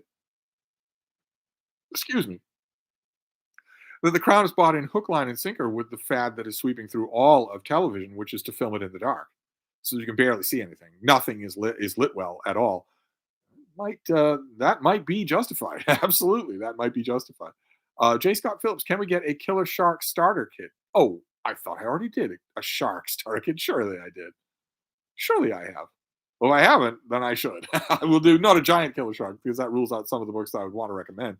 But A shark starter kit. Oh my. Oh my. Yes, that would be lots and lots of fun to do. Uh, yes, please, all the sharks. All right. Well, I'll work that up. I'll do that. What? I'll put it on the list for tonight. Let's see here. Street Medic Queen's Gambit is my favorite TV show, and I played out the games too. Maximus Stenich. I do often wonder what the essentials of shark literature are. Well, we'll discuss them. I'll make a video. I had no idea. I'm going to double check. I'm not sure that you people have a back of the hand familiarity with 7,000 videos. I could swear I've done that, but if I haven't, I will gladly do that. Uh, Balen 321. Do you like the recent BBC version of War and Peace? I kind of did parts of it. I wish that it had been done with a lot more energy than it was. A lot less reverence and a lot more energy would have been great. You're not going to hurt Tolstoy if you go at this thing instead of tiptoeing around it. But the production values I thought were really good. Wish that I'd got the that poster for the BBC show where the woman's decolletage is skulls. That was on a trade paperback of War and Peace, at least one that I saw. The tie-in book for the BBC show had that cover art. I wish I'd grabbed it because I don't have no problem having multiple copies of War and Peace if I could have one that had that cover. But I didn't, and I had no idea where I'd find it now. It'll turn up at a used bookstore. Uh, let's see here. Ryan says, Steve, Jane Eyre. I only read paper books out here in Lisbon. My classic selection is slim, murder mysteries, and Cornwell abound. What's the question mark after Jane Eyre? It's great. You should read it. You'd really like it. Is that what you're asking? Surely, I refuse to believe that the world, even in the 21st century, has reached the point where you cannot buy an English language copy of Jane Eyre in Lisbon. I do not believe that. You can't be telling me that. Becky Fair, thank you. I really enjoy Stevestreams. This one was a lot of fun. Richardson reads Meg and the Crown mashup. Street Medic, the lighting on Wolf Hall was good. Pretty good. Yeah, oh my God, I have so many problems with the BBC Wolf Hall. I have so many infinite problems. John Petter, Harry, Meghan, Meg mashup. Well, I didn't want to be ungentlemanly. I was going to point out in response to Mark's suggestion of a Meg and Crown mashup that would be Meghan Markle. But I didn't want to be a creep about it. Joshua Crabo, yeah, I started from the beginning, just making my way through season 2 now. I'll Google that article you wrote on the Crown and see if it's there. Well, what I would do. You just go to Google, type in Steve Donahue, The Crown. And if it's there, if it still exists online, one thing I've learned from writing for online literary venues for 15 years is that when people say the internet is forever, they don't know what they're talking about. Things disappear from the internet a lot. But I'm hoping it's still out there. I'll have to look myself and see if maybe I can grab it and put it on stevedonahue.com. That's where it belongs. Let's see here. Street Medic, War and Peace in one sentence. Napoleon invades Russia, fails, Pierre marries Natasha. The end. You're leaving out some of my favorite parts. Wilson Sugart, Steve, perhaps you should write the War and Peace of Meg shark fiction. Yeah, nice try. Nice try. I tried that with tentacle fiction. Look where it got me. Ryan, yes, I'm asking. I have Jane Eyre right here. Oh, good. Oh, definitely read it. Definitely. Jenny Parks, Meg would get crushed by Meghan and her need for attention. I don't think that Meg would want to be caught in a dark alley alone with Meghan Markle. Gandhi Angles, I want to enjoy Dickens, but I like reading about him more than his books. Me too. In the exact same position. I love reading about him. Just love reading about him. His books work my one good nerve. I'm fed up with them almost from the beginning of any one of them. Maybe not A Tale of Two Cities. Maybe a little bit of the Pickwick Papers, but the big ones, I keep trying. But I have like a dozen books on Dickens here. Dickens in Boston, Dickens in America, Dickens as an editor, Dickens as a writer, Dickens as a freelancer that I love reading and rereading. Anyway, let's see here. Monet Doyle is responding to Ryan. J. Scott Phillips, why do you always target 10 past the hour? If you don't know, I'm not going to tell you.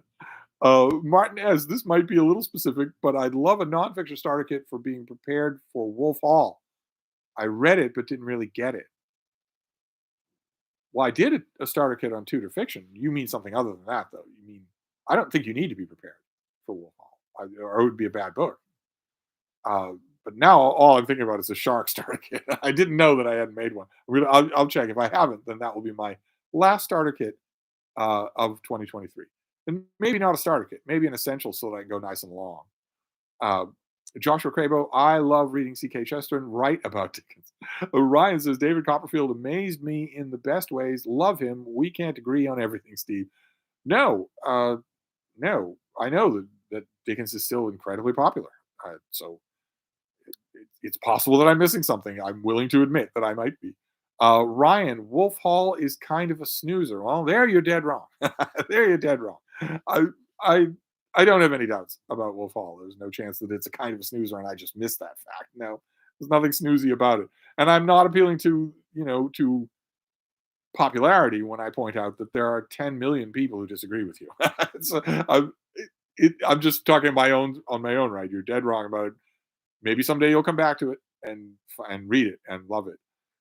J. Scott Phillips, there was a Bonanza episode that had Charles Dickens on a lecture tour in Virginia City. Jonathan Harris played Dickens. He did a really good job. He was my favorite small screen Dickens until Simon Callow played Dickens in Doctor Who. And then Simon Callow can do no wrong and plays a better Dickens than anybody. Richardson Reed says he enjoyed Bleak House. Michael Lombardo picked up the mod edition of War and Peace ebook on sale earlier in the year, just waiting for a group read. Let me know if you need any ebooks. Balin321, why are you being such a Scrooge about Dickens? Gandhi Angles, is there a biography of Xi Jinping you can recommend? No. No, nor that anyone can recommend. No, his story is it isn't close to being done. There would be no point. No point at all. Read news about Xi Jinping. Read news about him. If you come across a long profile in a news magazine, read that. Come across another profile, maybe a different angle or an opposing angle in some other news magazine, read that. And definitely read the news about him, but not a biography. No. Matt, do you think the Buddha was a historical figure? No. No, of course not. Ryan, favorite David Mitchell book, Steve? I think you said it was Bone Clocks. Yeah, it is. It's Bone Clocks. I love Bone Clocks. I wish that I got a hardcover. I hauled it on this channel years ago, and I didn't keep it. I sent it away, and I haven't seen it since. It's a really nice hardcover, nice and heavy, die-cut cover and deckled edges, and I didn't keep it. I sent it to one of you, so I really need to keep my eye out for that at the Brattle. But we have to wrap this up, keep in mind. We're wrapping things up. J. Scott Phillips, I really liked A Christmas Carol, but the ending depressed me. He survives in the ending. Why would that depress you? Street Medic, Buddha was not a good guy. He left his family in squalor. Balin321, why no biography of Xi Jinping? Are they all propaganda, or is the man simply so boring? They're not all propaganda, and he's not boring, but his story is still unfolding. And the parts of it that are propaganda are heavily guarded. We don't know what we know about Xi Jinping. We just don't. A biography, an actual book, a biography saying here's the life of Xi Jinping while he's still alive and dictator with 25 more years to be in charge of China. What would be the point of reading a book about him when all of it is going to be drip fed, vetted through Chinese propaganda sources? The archives are closed to the West. No Chinese biographer can write a legitimate biography without having their legs broken. What would be the point in reading such a thing? Journalism, yes. But a biography, no. He's not in any way a settled subject. There'd be no point in doing it. Let's see here. Ryan, link to your Crown review. Well, I will if I can find it. I don't know how findable it is. Michael Lombardo, regarding Irish stew, please, sir, could I have some more? No, not for tonight. We're wrapping things up tonight. Oh boy, you people just came through. You always do. This is always so much fun. Just so much fun. I don't know what these streams are like to rewatch. I don't know what they're like for people. Do people watch? What are we doing here? We did a whole 2 hours. Do people watch the whole 2 hours when they can't catch it live? I always wonder about that because I never rewatch my own videos, so I don't know what they're like. Is it distracting that I'm talking to the comments? I don't think so, because I'm trying to respond to every comment, not just mention them. But anyway, Street Medic says, Steve, it's been fun. It's been fun for me too. Gandhi Angle says, well, there are biographies on Putin, and they're worthless. They're as worthless as biographies on Xi Jinping. There's no point in doing it. You don't have access to objective primary sources, and the story's not done.